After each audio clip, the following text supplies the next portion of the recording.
முதல்ல வந்து unit and measurement அதுதான் நம்ம வந்து பார்த்துருக்கணும். பட் அது நம்ம வந்து பார்க்க போகிறதில்ல. இப்போ நம்ம டேரெக்டாக யூனிவர்ஸை பற்றி பார்க்கலாம். இதை பேஸ் பண்ணி ஒரு கொஸ்டின் 2 கொஸ்டின் வரதுக்கான பாசிபிலிட்டி இருக்குதான். ஓகேவா? இல்லைன்னு சொல்ல முடியாது. ஸோ உங்களுக்கான அந்த ஸ்கெடியூல் நீங்கள் பார்த்துருப்பீங்க. லோகோமோட்டிவ் டெஸ்ட் சீரிஸ்க்கான ஸ்கெடியூல்.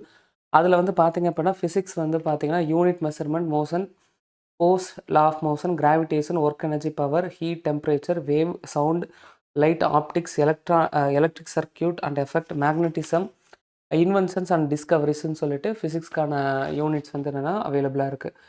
ஸோ அதே போல் வந்து பயாலஜி கொடுத்துருக்காங்க, கெமிஸ்ட்ரி கொடுத்துருக்காங்க. டோட்டலாக வந்து என்னென்னா 32 டாபிக்ஸு. அந்த 32 டாபிக்ஸ் நீங்கள் வந்து படிச்சிங்க அப்படின்னா ஜென்ரல் சயின்ஸில் 30 மார்க் வந்து எடுக்கலாம். இப்போ நம்ம கொடுக்குற ஆப்டிடியூட் ட்ரைனிங் இருக்கு இல்லையா, ஆப்டிடியூட் முதல்ல ரெக்கார்டட் வீடியோ ஃபுல்லாத்தையும் வந்து பாருங்கள். அது உங்களுக்கான ஸ்கெடியூலில் வந்து வைக்கிறோம். அது வந்து யூடியூப்பில் டேரெக்டாக போய் பார்க்கலாம். பட் லிங்க்கும் வந்து கொடுக்குறேன். மேத்தமெட்டிக்ஸை பொறுத்தவரை வந்து 30 கொஸ்டின் கேட்க போகிறாங்க. ஸோ இந்த ரெக்கார்டட் வீடியோ பார்த்துட்டு அதுக்கப்புறம் QD வரும்போது உங்களுக்கு வந்து நிறைய விஷயங்கள் வந்து என்னென்னா ரொம்ப ஈஸியாக வந்து புரிய ஆரம்பிக்கும். அதே போல் கெமிஸ்ட்ரியும் வந்து என்னென்னா ரெக்கார்டட் வீடியோ பார்க்கலாம். ஸோ நம்ம ரெக்கார்டட் ப்ளஸ் லைவ் இந்த மேனரில் வந்து போகும்போது 45 நாளில் முதல்ல இந்த சிலபஸை நம்ம வந்து முடிக்கிறதுக்கு ட்ரை பண்ணலாம். இந்த ரெக்கார்டை ரேண்டமாக பார்க்கக்கூடாது அப்படின்றதுக்காக தான் உங்களுக்கு இப்போ என்ன கொடுத்துருக்கோன்னா ஸ்கெடியூல் வந்து கொடுத்துருக்கோம். அந்த ஸ்கெடியூல் படி நீங்கள் வந்து பார்க்க ஆரம்பிச்சிருங்க. 45 டேஸில் இதை முடிச்சுட்டு தொடர்ந்து இதை ஹெவி ப்ராக்டிஸ் பண்ணிக்கிட்டே இருக்கலாம். உங்களுக்கு இப்போ பில்டிங் மெட்டீரியல் ஸ்டார்ட் ஆகிருக்கலாம். பில்டிங் மெட்டீரியலுக்கான கிளாஸஸ் அப்பப்போ இடையில நம்ம வந்து வைப்போம். ஏன்னா இந்த CBT 1 தான் ரொம்ப முக்கியம். இப்போ இன்றைக்கி 25ஆம் தேதி, 30ஆம் தேதி டீட்டெயில் நோட்டிஃபிகேஷன் வந்து 31ஆம் தேதியில் உங்களுக்கு ஓப்பன் ஆகிடும். லாகின் வந்து ஓப்பன் ஆகிடும். நீங்கள் வந்து அப்ளை பண்ணுற மாதிரி இருக்கும். ஸோ மறுபடியும் RRB JEE இது போல் ஒரு நோட்டிஃபிகேஷன் வரும்னு சத்தியமாக நானுமே எதிர்பார்க்காத ஒன்றா தான் வந்து இது இருந்தது. அதனால தான் நான் சொல்கிறேனே. ஸோ முதல் விஷயமா இந்த 45 டேஸில் இந்த சிலபஸை எப்படி கம்ப்ளீட் பண்ணணும் அப்படின்றத நம்ம வந்து ஃபோக்கஸ் பண்ணலாம். ஃபஸ்ட்டு ஒரு 10 டேஸில் ஃபிசிக்ஸ் அண்ட் கெமிஸ்ட்ரியை வந்து மேக்ஸிமம் முடிக்கிறதுக்கு ட்ரை பண்ணலாம். ஸோ இன்றைக்கி வந்து நம்ம வந்து பார்க்குறது வந்து என்னென்னா யூனிவர்ஸை பற்றி வந்து கொஞ்சம் கான்செப்ட் வந்து பார்க்க போகிறோம். பட் இதில் வந்து ஃபிசிக்ஸில் வந்து கொஸ்டின்ஸ் வந்து கேட்பாங்களான்னு கேட்டிருக்காங்க. 2-3 கொஸ்டின்ஸ் வந்து கேட்டிருக்காங்க. அதனால் ஆரம்பத்தில் இது லைட்டாக வந்து நம்ம வந்து பார்ப்போம். பார்த்து முடிச்சதுக்கப்புறமா வில் பிளான். ஓகேவா? கேமரா கொஞ்சம் கொஞ்சமாக பிரைட் ஆகிடுமா, அதை ஃபுல்லாகவே மாய்ஸ்ட் அடைஞ்சிச்சு. அதனால் இது நடந்தது. ஹீட் ஆக அது வந்து மாறிடும். ஸோ இப்போ வந்து கண்டென்ட்டுக்குள்ளே போகலாம். ஒவ்வொரு கண்டென்ட்டையும் நீங்கள் பாயிண்ட் போட்டு எழுதுங்க.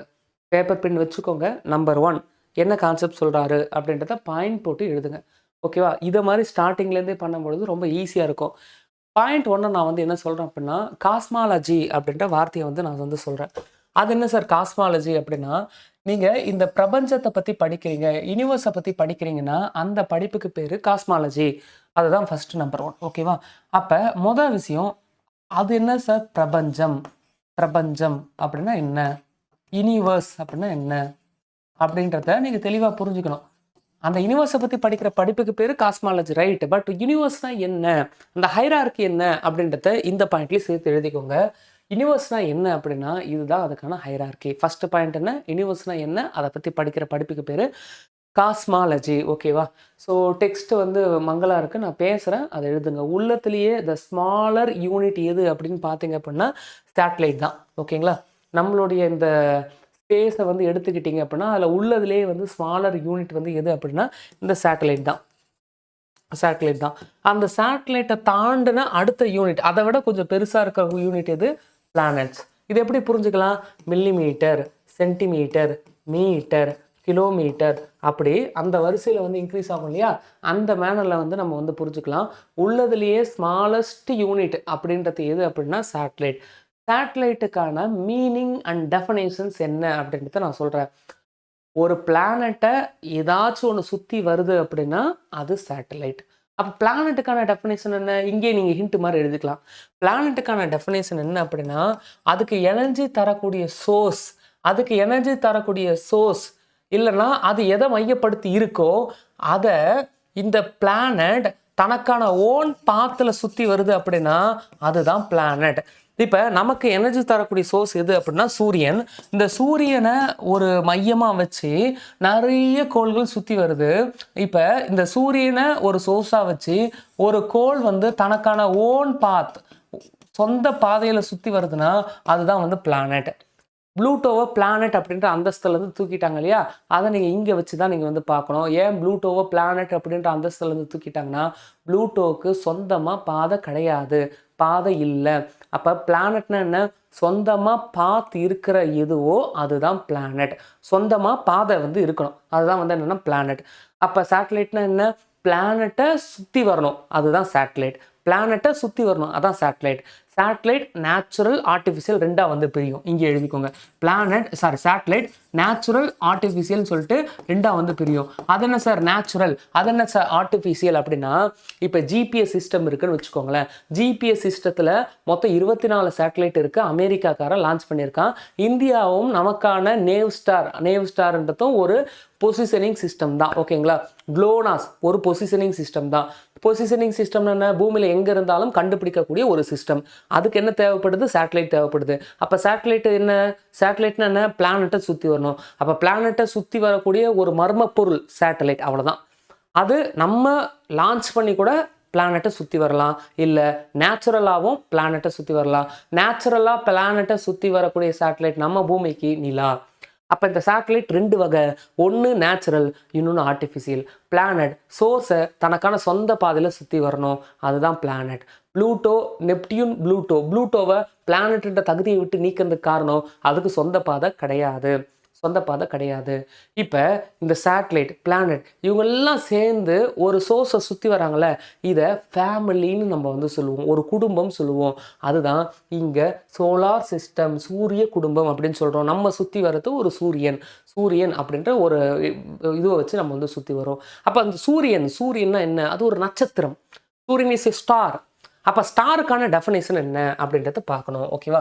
இப்போ சேட்டலைட், பிளானட், ஸ்டாருக்கான டெஃபினேஷன் என்ன? ஸ்டாருக்கான டெஃபினேஷன் என்ன அப்படின்னா, இதுக்கு எனார்மஸ் எனர்ஜி சோர்ஸ் இருக்கணுங்க. நிறைய எனர்ஜி அது ப்ரொடியூஸ் பண்ணிக்கிட்டே இருக்கணும். அவனுடைய எனர்ஜியால் மட்டும்தான் அந்த குடும்பமே வந்து இருக்குது. அவனுக்கு எனர்ஜி போயிடுச்சுன்னா அந்த குடும்பம் அழிஞ்சிடும், டோட்டலாக டிஸ்ட்ராய் ஆகிடும். அப்போ அவனுக்கு எனர்ஜி வந்து எங்கிறது கிடைக்குது? அது சில ரியாக்ஷன்ஸ் மூலிமா கிடைக்கலாம். ஆனால் அதை பற்றி நமக்கு இங்கே தேவையில்லை. அந்த ரியாக்ஷன் ஒரே ஒரு ரியாக்ஷனை சொல்லிடுறேன், நியூக்ளியர் ஃபியூசன், அணுக்கரு இணைவு. ஓகேவா? அணுக்கரு இணைவு சூரிய குடும்பத்துக்கு சோர்ஸை கொடுக்கக்கூடிய சூரியனுக்கு எனர்ஜி எப்படி கிடைக்குது அப்படின்னா, அணுக்கரு இணைவு அப்படின்ற ஒரு ப்ராசஸ் மூலிமா கிடைக்குது. அணுக்கரு இணைவு அப்படின்ற ஒரு ப்ராசஸ் மூலிமா கிடைக்குது. புரிஞ்சுதா? அணுக்கரு இணைவு. 2 சின்ன கண்ணுக்கு தெரியாத அணுக்கள் ஒன்று சேர்றது தான் அணுக்கரு இணைவு அப்படின்னு நம்ம வந்து சொல்கிறோம். அணுக்கரு இணைவு தான் இங்கே பிரதானம் அப்படின்றத மைண்டில் ஃபிக்ஸ் பண்ணிக்கோங்க. சரி, இப்போ அடுத்தது என்ன? சூரியன், அதை சுற்றி பிளானட் இருக்குது, இது ஒரு ஃபேமிலி. இதே போல் இன்னொரு சூரியன், அதை சுற்றி நிறைய பிளானட் இருக்கும், அது ஒரு ஃபேமிலி. இதே போல் நிறைய சூரியன், நிறைய ஃபேமிலி. இப்போ எல்லா ஃபேமிலியும் ஒன்று சேருது, எல்லா சின்ன ஃபேமிலியும் ஒன்று சேருது, எல்லா தனி குடும்பமும் ஒன்று சேர்ந்து ஒரு கூட்டு குடும்பமாக மாறுது அப்படின்னு வச்சுப்போமே. எல்லா சின்ன ஃபேமிலியும் ஒன்று சேர்ந்து ஒரு கூட்டு குடும்பமாக மாறுது. என்ன புரியுதா? எல்லா சின்ன குடும்பமும் ஒன்று சேர்ந்து ஒரு கூட்டு குடும்பமாக மாறுது. இந்த பெரிய கூட்டு குடும்பம் பங்காளிங்கன்னு சொல்லுவோம் இல்லையா? பங்காளிங்க தலை கட்டுறதுன்னு சொல்லிட்டு ஒவ்வொரு குடும்பமாக வருவோம். அது எல்லாமே சேர்ந்து ஒரு பெரிய ஆர்ஜன், ஒரு பெரிய குடும்பமாக மாறி நிற்கும் அந்த ப்ரோக்ராமில். அதே மாதிரி எல்லா சின்ன சூரிய குடும்பமும் ஒன்று சேருது, அதுக்கு பேர் கேலக்ஸி. தமிழில் விண்மீன் திரள் மண்டலம். அதுக்கு பேர் கேலக்ஸி, விண்மீன் திரள் மண்டலம். அப்போ இதே போல் நிறைய பங்காளிகள்லாம் வந்து ஒன்று சேர்ந்து ஒவ்வொரு வகைராவாக மாறி இருப்பாங்க. இது இந்த வகைரா, இது இந்த வகைரான்னு கிராமத்தில் வந்து சொல்லுவாங்க இல்லையா? ஒரு வகைரான்றது கேலக்ஸி போல். அந்த ஒரு வகைராக்குள்ளே நிறைய சின்ன ஃபேமிலி இருக்கும், எல்லாருமே பங்காளிங்க, எல்லாரும் ஒன்று சேர்ந்து ஒரு கேலக்ஸி, ஒரு வகைரா. இதே போல் எல்லா வகைராவும் இருக்கும். அந்த ஊரில் ஒரு 10 வகைரா 20 வகைரா இருக்காங்கன்னு வச்சுக்கோங்களேன். அவங்க எல்லாரும் ஒன்று சேர்ந்தா ஊர். அதே போல் இவங்க எல்லா கேலக்ஸியும் ஒன்று சேர்ந்தா அதுதான் யூனிவர்ஸ் தான் உள்ளதுலே பீக்கு. இதுதான் ஹைரார்கி. ஃபஸ்ட்டு பாயிண்ட் காஸ்மாலஜி, யூனிவர்ஸை பற்றி படிக்கிறது. பட் யூனிவர்ஸ் யார் அதை பற்றி தெரியணும்னா சேட்டலைட்டில் ஆரம்பித்து, பிளானட்டில் ஆரம்பித்து, சோலார் சிஸ்டத்தில் ஆரம்பித்து, கேலக்ஸியில் ஆரம்பித்து யூனிவர்ஸ்குள்ளே போகணும். ஓகேவா? இதுதான் ஃபஸ்ட்டு பாயிண்ட். ஓகேம்மா, என்ன தான் பிபிடி கொடுத்தாலும் நீங்கள் கைப்பட எழுதணும். மதன் சார் வந்து என்ன தான் கிளாஸ் நடத்தாலும் வாய்ஸ் கேட்கலையா? பிருந்தா வாய்ஸ் கேட்கலையா? ஜாயின் வித் ஆடியோ கொடுத்து பாருமா, எல்லாருக்குமே வாய்ஸ் கேட்கலையா? ஓய் ஆக்சிஸ் வேணும்னா மனோ மேம் கிட்ட மெசேஜ் பண்ணு. ஆக்சிஸ் யாருக்காவது வந்து எந்த இருங்கம்மா, ரயில்வே குரூப்பில் லிங்க் போடலை. சரி, ஓகே. அப்போ மொத்த கண்டென்ட்டுமே வந்து என்னென்னா இதான் வந்து முதல்ல நீங்கள் வந்து தெரிஞ்சுக்கக்கூடிய கண்டென்ட்டாக இருக்கணும். ஓகேவா? சரி, அடுத்ததா சரி, அப்போ இந்த கேலக்ஸியை பற்றி தெரிஞ்சுக்கிட்டீங்க, இந்த யூனிவர்ஸை பற்றி தெரிஞ்சுக்கிட்டீங்க, கேலக்ஸி அண்ட் யூனிவர்ஸை பற்றி தெரிஞ்சுக்கிட்டீங்க. பட் இதெல்லாம் வந்து எப்படி உருவாயிருக்கும் அப்படின்றதுக்கு நிறைய சயின்டிஸ்ட் நிறைய விதமான கருத்துக்களை வந்து சொல்லிட்டே தான் வந்திருக்காங்க. அப்போ ஒவ்வொரு சயின்டிஸ்டுடைய கருத்துக்களை நீங்கள் வந்து பார்க்கணும். அது என்ன சார் அப்படின்னா, அபே ஜார்ஜ் லெமட்ரா. இந்த கருத்து மட்டும் ரொம்ப முக்கியம். ஏன்னா இவர் தான் என்ன சொல்லிட்டார் அப்படின்னா, பிக் பேங் தியரியை சொல்லியிருக்காரு. பிக் பேங் தியரியை பற்றி நான் எக்ஸ்பிளைன் பண்ணலை. ஒரு பெரிய வெடிப்புனால மட்டும்தான், ஒரு பெரிய ஒரு எக்ஸ்ப்ளோஷனால மட்டும்தான் இது போல் நிறைய பிளானட் வந்து உருவாகி இருக்கும் அப்படின்னு சொன்னது அபே ஜார்ஜ் லெமட்ரா. ஓகேவா? அவர் தான் பேரண்டத்தின் தோற்றம் பற்றிய கோட்பாடை முதலில் சொன்னார். இதுதான் பிக் பேங் தியரி தான் ஃபர்ஸ்ட் வந்த தியரி. அதுக்கப்புறம் பார்த்தீங்கன்னா வந்து எட்வின் ஹாபிள்ஸ். ஓகேவா? எட்வின் ஹாபிள்ஸ் ஒரு படி மேலே என்ன சொல்லிட்டார் அப்படின்னா, அவர் பிக் பேங் தியரி படி யூனிவர்ஸ் உருவாச்சுன்னு சொல்லிட்டாரு. பட் அந்த யூனிவர்ஸ் எப்பவுமே கான்ஸ்டண்ட்டாக இருக்குது அப்படின்லாம் வந்து கிடையாதுங்க. யூனிவர்ஸ் தொடர்ந்து எக்ஸ்பேண்ட் ஆகிட்டே இருக்குது. ஓகேவா? யூனிவர்ஸ் தொடர்ந்து எக்ஸ்பேண்ட் ஆகிட்டே இருக்குது அப்படின்னு என்ன அர்த்தம்னா, இதுதான் டோட்டல் யூனிவர்ஸ் அப்படின்னு வச்சுப்போமே. ஆனால் இது டோட்டல் யூனிவர்ஸ் இல்லை. இந்த யூனிவர்ஸ் வந்து தொடர்ந்து தன்னுடைய வால்யூமை இன்க்ரீஸ் பண்ணிகிட்டே இருக்குது. ஓகேவா? தன்னுடைய வால்யூமை இன்க்ரீஸ் பண்ணிகிட்டே இருக்குது சொன்னது எட்வின் ஹாபிள்ஸ். யூனிவர்ஸ் உருவாச்சு தான், பட் அந்த யூனிவர்ஸ் தொடர்ந்து தன்னுடைய வால்யூமை அதாவது இன்க்ரீஸ் பண்ணிகிட்டே இருக்குது, எக்ஸ்பேண்ட் ஆகிட்டே இருக்குது அப்படின்னு சொன்னது யார் அப்படின்னா எட்வின் ஹாபிள். அப்போ Abbe Georges Lemaitre, Edwin Hubble. Abbe Georges Lemaitre, Edwin Hubble. இதில் இன்னொன்று வந்து பார்த்தீங்கன்னா, அது எக்ஸ்பேண்ட் ஆகுது இல்லையா, அது எக்ஸ்பேண்ட் ஆகிறதுக்குன்னு ஒரு ஸ்பீடு இருக்கான். அந்த ஸ்பீடை யார் கண்டுபிடிச்சாங்க அப்படின்னா பெரல் மேட்டர். ஓகேவா? ஒரு 3 பேர் சேர்ந்து வந்து என்ன கண்டுபிடிச்சாங்க. இந்த 3 பேருக்குமே 2011 நோபல் பிரைஸ் கொடுத்தாங்க. அப்போ இது வந்து பிக் பேங் தியரியோடு நிற்கலை. அந்த பிக் பேங் தியரியை தாண்டி எக்ஸ்பான்ஷன் தியரி வரையும் எக்ஸ்டெண்ட் ஆகிருக்கு. What is mean by expansion theory? இது அதாவது தொடர்ந்து இந்த யூனிவர்ஸ் வந்து என்னென்னா விரிவடைஞ்சிட்டே இருக்குது. அது விரிவடையத்துக்குன்னு ஒரு வேகம் இருக்குது. அப்படின்னா எம்டி ஸ்பேஸ் எவ்வளோ இருக்குன்னு பாருங்கள். இப்போ இதுதான் யூனிவர்ஸ்னால் இதை தாண்டியுமே எம்டி ஸ்பேஸ் நிறைய இருக்குது. அப்போ அது வரையும் வந்து அது வந்து எக்ஸ்பேண்ட் ஆகிட்டே இருக்குது. எக்ஸ்பேண்ட் ஆகிட்டே இருக்குன்னா ஒரு வகையராக்கும் இன்னொரு வகையராக்கும் டிஸ்டன்ஸ் அதிகமாகுது. இப்படி வச்சுக்கோங்க. ஒரு கேலக்ஸி இன்னொரு கேலக்ஸிக்கு டிஸ்டன்ஸ் அதிகமாக இருக்குது. அவங்க எக்ஸ்பேண்ட் ஆகிட்டே இருக்காங்க. ஈவன் சூரிய குடும்பமே வந்து நல்லா எக்ஸ்பேண்ட் ஆகலாம். நமக்கு தெரியாது. டிஸ்டன்ஸை அளக்கவா முடியும்? இந்த டிஸ்டன்ஸ் பூமிக்கு மேலே இருக்கிற டிஸ்டன்ஸ் அளக்கலாம். அந்த டிஸ்டன்ஸ்லாம் வந்து அளக்கிறதுக்கு லைட் இயர்னு இருக்குது. அந்த லைட் இயர் எல்லாமே ஓகே. ஆனால் அப்பப்போ அளந்துட்டா இருக்காங்க. 100 வருஷத்துக்கு ஒரு வாட்டி, 200 வருஷத்துக்கு ஒரு வாட்டி அளந்துட்டே இருக்காங்க. அப்போ யாருக்கு தெரியும்? பூமிக்கும் சூரியனுக்கும் இடையில இருக்கக்கூடிய டிஸ்டன்ஸ் கூட எக்ஸ்பேண்ட் ஆகிட்டே இருக்கலாம் தான். தொடர்ந்து இந்த யூனிவர்ஸ் எக்ஸ்பேண்ட் ஆகிட்டே இருக்குன்னு சொன்ன 3 பேருக்கு நோபல் பிரைஸ் 2011 கொடுத்தாங்க. ஓகேவா? யூனிவர்ஸ்ன்ற ஒரே ஒரு கான்செப்டை தான் நம்ம வந்து பார்த்துருக்கோம். அப்போ big bang theory Abbe Georges Lemaitre அவர் தான் வந்து பிக் பேங் தியரி வந்து சொல்கிறாரு. அடுத்தது பல்செட்டிங் தியரி. இந்த 3 பேர். ஓகேவா? அது என்ன சார் பல்செட்டிங் தியரி அப்படின்னு பார்த்தீங்க அப்படின்னா, நான் இப்போ சொன்னது தான் எக்ஸ்பேண்ட் ஆகுது. ஆனால் பல்செட்டிங் தியரி கொஞ்சம் இன்னொரு பாயிண்ட் வந்து சேர்க்காங்க. எக்ஸ்பேண்ட் ஆகுது அப்புறம் சுருங்குது, எக்ஸ்பேண்ட் ஆகுது சுருங்குது, பல்ஸ் அடிக்கிற மாதிரி எக்ஸ்பேண்ட் ஆகுது சுருங்குது, எக்ஸ்பேண்ட் ஆகுது சுருங்குது. ஸ்டடி ஸ்டேட் தியரி இவங்க வந்து என்ன சொல்கிறாங்க அப்படின்னா, அது எக்ஸ்பேண்ட் ஆகுது சுருங்குதுலாம் இல்லை, அது ஸ்டடியாக தான் வந்து இருக்குது. That is study state theory. Okay. அப்போ இது போல் ஒரு 3 தியரி வந்து என்ன இருக்குது அப்படின்றத மைண்டில் வந்து வச்சுக்கோங்க. Universe, cosmology, satellite, planet, solar family, galaxy, universe, அந்த hierarchy, universe, big bang theory, pulsating theory, steady state theory, expand ஆகிற ஸ்பீடை பற்றி கண்டுபிடிச்ச 3 பேருக்கு 2011 நோபல் பிரைஸ் கொடுத்தாங்க. சரி, இந்த யூனிவர்ஸ்க்குள்ளே என்ன இருக்குது, உள்ளுக்குள்ளே இருக்கிற காம்போனன்ட் என்ன அப்படின்னு பார்த்தீங்கன்னா 68% டார்க் எனர்ஜி இருக்குது, 27% டார்க் மேட்டர் இருக்குது. இந்த யூனிவர்ஸில் 27% டார்க் மேட்டர்.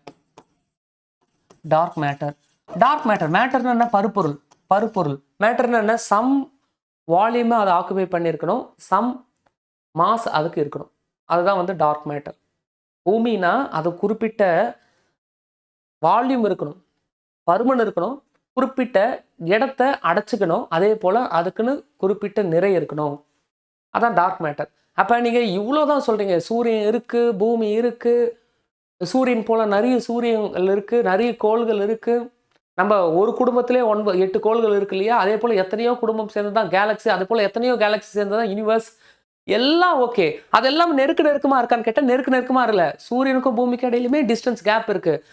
பூமியோட சூரியனுடைய ஃபர்ஸ்ட் கோள் புதன் கோள் சொல்கிறலையே, அதுக்குமே கேப் இருக்குது. அப்போ அந்த கேப் தான் எம்டி ஸ்பேஸ், அந்த கேப் தான் டார்க் எனர்ஜி. அப்போ அந்த பொருட்கள் இருக்குல்ல, பிளானட், ஸ்டார், சேட்டலைட், இதை தான் மேட்டர்ஸ். அப்போ நம்ம சொல்கிற இந்த ஸ்பேஸில், இந்த யூனிவர்ஸில் 27% பிளேஸில் தான் அந்த பொருட்கள் இருக்குது. மீதி 68% எம்டி ஸ்பேஸாக தான் அந்த யூனிவர்ஸ்குள்ளே இருக்குது. யூனிவர்ஸை தாண்டி வெளியே இருக்கக்கூடிய அந்த எம்டி ஸ்பேஸை பற்றி பேசலை.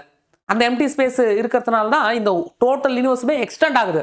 அதை பற்றி பேசலை. யூனிவர்ஸுக்குள்ளே இருக்கக்கூடிய எம்டி ஸ்பேஸை தான் இங்கே சொல்கிறாங்க. இதுதான் டார்க் எனர்ஜி. அந்த எம்டி ஸ்பேஸ் தான் dark energy. Dark energy, dark energy. இல்லை இன்னொன்று பாருங்கள், நம்ம இதுவரையும் என்ன கண்டுபிடிச்சிருக்கோமோ, யூனிவர்ஸ்ன்னு சொல்கிறோம் இல்லையா? யூனிவர்ஸில் சூரியன் இருக்குது, பூமி இருக்குது, அந்த பிளானட் இருக்குது, இந்த பிளானட் இருக்குது, அந்த கேலக்ஸி இருக்குது, இந்த கேலக்ஸி இருக்குல்ல, நம்ம கண்டுபிடிச்சதெல்லாம் வெறும் 4% தான். இந்த யூனிவர்ஸுக்குள்ளே கண்டுபிடிக்காத 96% வந்து அப்படியே தான் இருக்குது. நாங்கள் எதுவுமே கண்டுபிடிக்கல. நாங்கள் வெறும் கண்டுபிடிச்சது ஜஸ்ட் 4% ஒன்லி. மீதி 96% நாங்கள் எதுவுமே கண்டுபிடிக்கல. Okay, cosmology, hierarchy, 3 theory, pulsatings, steady state, big bang theory, யூனிவர்ஸ்க்குள்ளே டார்க் எனர்ஜி இருக்குது, டார்க் மேட்டர் இருக்குது, அவ்வளோதான். ஓகே, இதுதான் ஃபர்ஸ்ட் பாயிண்ட். டோட்டலாக சேர்ந்து தான் ஃபர்ஸ்ட் பாயிண்ட். எழுதியாச்சா? அடுத்தது இந்த மில்கி வே கேலக்ஸி இருக்குல்ல, அடுத்தது போடுங்க, கேலக்ஸின்னு போடுங்க. 2வது பாயிண்ட்டு, கேலக்ஸியை பற்றி ஃபுல்லாக தெரிஞ்சுக்க போகிறோம். நம்ம இருக்கிற கேலக்ஸி, நம்ம சூரிய குடும்பம், நம்ம இருக்கிற பங்காளிங்க, இல்லை நம்ம இருக்கிற வகைரா எது அப்படின்னா மில்கி வே கேலக்ஸி.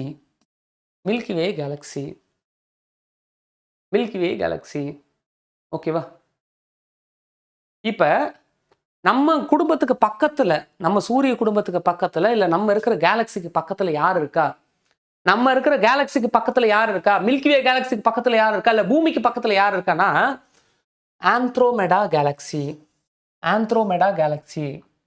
Magellanic Galaxy. ஓகேவா? இப்போ கேலக்ஸி நமக்கு பக்கத்துலேயும் நிறைய கேலக்ஸி இருக்குப்பா, நிறைய கேலக்ஸி இருக்கு. ஓகேவா? அப்போ இந்த கேலக்ஸியை, இந்த பாயிண்ட்டுக்கு நான் வரேன். இந்த கேலக்ஸியை எத்தனை வகையாக நம்ம வந்து பிரிக்கலாம் அப்படின்னா, அதோடைய வடிவத்தை பொறுத்து, உருவத்தை பொறுத்து, ஷேப்பை பொறுத்து 3 வகையாக பிரிக்கலாம். அதில் முதல் வகை அப்படின்றது சுருள் வடிவம், ஸ்பைரல் கேலக்ஸி. பாம்பு சுருண்டுட்டே இருக்கா மாதிரி இருக்கும், நீங்கள் பார்த்தீங்கன்னா தெரியும். இதான் சுருள் வடிவம். இப்போ கம்ப்ளீட்டாக தெளிவாயிடுச்சா? மங்கள எதுவுமே இங்கே மட்டும் லைட்டாக இருக்கும், அது இன்னும் கொஞ்ச நேரத்தில் தெளிவாயிடும். இப்போ இந்த இடத்துல வந்து பார்த்தீங்கன்னா ஸ்பைரல் கேலக்ஸி அப்படின்னு நம்ம வந்து சொல்லுவோம். சுருள் வடிவ அண்டம், ஸ்பைரல் கேலக்ஸி. ஒரு இட்லி இருக்குன்னு வச்சுக்கோங்களேன், இட்லியோடைய நடுப்பகுதி வந்து பல்ஜாக இருக்கும், மற்ற பகுதியெலாம் வந்து என்னென்னா தட்டையாக இருக்கும். ஸ்பைரல் கேலக்ஸி அதுதான். நம்மளுடைய மில்கி வே கேலக்ஸி எந்த வகையை சேர்ந்ததுன்னு கேட்டால் ஸ்பைரல் கேலக்ஸி. இட்லி மாதிரி சென்டரில் டென்ஸ் அதிகம். அதிகம்னா என்ன? சென்டரில் தான் நிறைய பிளானட் எல்லாமே இருக்குது. எட்ஜு போக போக போக போக பிளானட்லாம் குறைஞ்சிக்கிட்டே போகுது. இதான் ஸ்பைரல் கேலக்ஸி. நம்ம மில்கி வே கேலக்ஸி, ஆந்த்ரோமெடா கேலக்ஸி, இது எல்லாமே ஸ்பைரல் கேலக்ஸி. ஓகேவா? ஸோ அடுத்தது வந்து பார்த்தீங்க அப்படின்னா, நமக்கு பக்கத்தில் இருக்கிற ஆந்த்ரோமெடா அப்படின்ற கேலக்ஸி எவ்வளோ டிஸ்டன்ஸ் தள்ளி இருக்கு அப்படின்னா 2.5 மில்லியன் லைட் இயர்ஸ். இதை மட்டும் எழுதிக்கோங்க. 2.5 million light years. 1 மில்லியன்னா 10 lakhs. 1 மில்லியன்னா 10 lakhs. அப்போ 2.5 மில்லியன் லைட் இயர்ஸ் டிஸ்டன்ஸ் வந்து இருக்கு நம்ம மில்கி வே கேலக்ஸிக்கு பக்கத்தில் இருக்கக்கூடிய ஆந்த்ரோமெடா 2.5 மில்லியன் லைட் இயர்ஸ் தள்ளி இருக்கு. லைட் இயர்ஸ்னா என்ன? நான் வரேன், முதல்ல கேலக்ஸி முடிச்சிருவோம். அப்போ கேலக்ஸியில் இன்னொரு வகை வந்து பார்த்தீங்கன்னா எலிப்டிக்கல் கேலக்ஸி அப்படின்னா வந்து என்னன்னா, அந்த குடும்பத்தில், அந்த வகைராவில் இருக்கிற ஒவ்வொரு குடும்பத்துடைய குடும்ப தலைவர்கள் எல்லாரும் ஏஜ்டு பீப்புள். எலிப்டிக்கல் கேலக்ஸிக்குள்ள நிறைய ஃபேமிலி இருக்குல்ல, அந்த அத்தனை ஃபேமிலிக்கான ஸ்டார் இருக்குல்ல, சூரியன் இருக்குல்ல, அந்த சூரியன் எல்லாமே ரொம்ப பழைய சூரியன். அப்போ அதுக்குள்ள எனர்ஜி கம்மியாக இருக்கும். எனர்ஜி எப்படி கிடைக்குது? நியூக்ளியர் ஃபியூசன், அணுக்கரு இணைவு, ஹைட்ரஜனும் ஒன்று சேர்ந்து ஹீலியம் உருவாகிற ப்ராசஸில் தான் எனர்ஜி கிடைக்குது. இது ஓல்ட் ஆயிடுச்சு அப்படின்னா அதுக்குள்ள இருக்கிற சரக்கெல்லாம் தீர்ந்து போச்சுன்னு அர்த்தம். அப்போ ஃபியூவர் கேஸ் வந்து ரொம்ப கம்மியாக இருக்குது, அதுக்கான எனர்ஜிலாம் கம்மியாக இருக்குது. இது போல் கேலக்ஸி எல்லாமே கொஞ்ச நாளாக காணாமல் போயிடும், அழிஞ்சிடும். ஏன்னா அதுக்குள்ளே இருக்கிற எல்லா ஸ்டாருக்குமே எனர்ஜி இல்லாமல் போயிடும். அதனால் இது நடக்க வாய்ப்புகள் இருக்குது. ஓகேவா? எது எலிப்டிக்கல் கேலக்ஸி. நம்ம எலிப்டிக்கல் கேலக்ஸியாக மாற வாய்ப்புகள் இருக்குது. நம்ம மில்கிவே கேலக்ஸியில் இருக்கிற ஒவ்வொரு ஸ்டாருக்குமே எனர்ஜி கொஞ்சம் கொஞ்சமாக டவுன் ஆச்சு அப்படின்னா நம்ம இந்த ஸ்டேஜுக்கு போயிடுவோம். அடுத்தது மூணாவதாக இருக்கிறது வந்து பார்த்தீங்கன்னா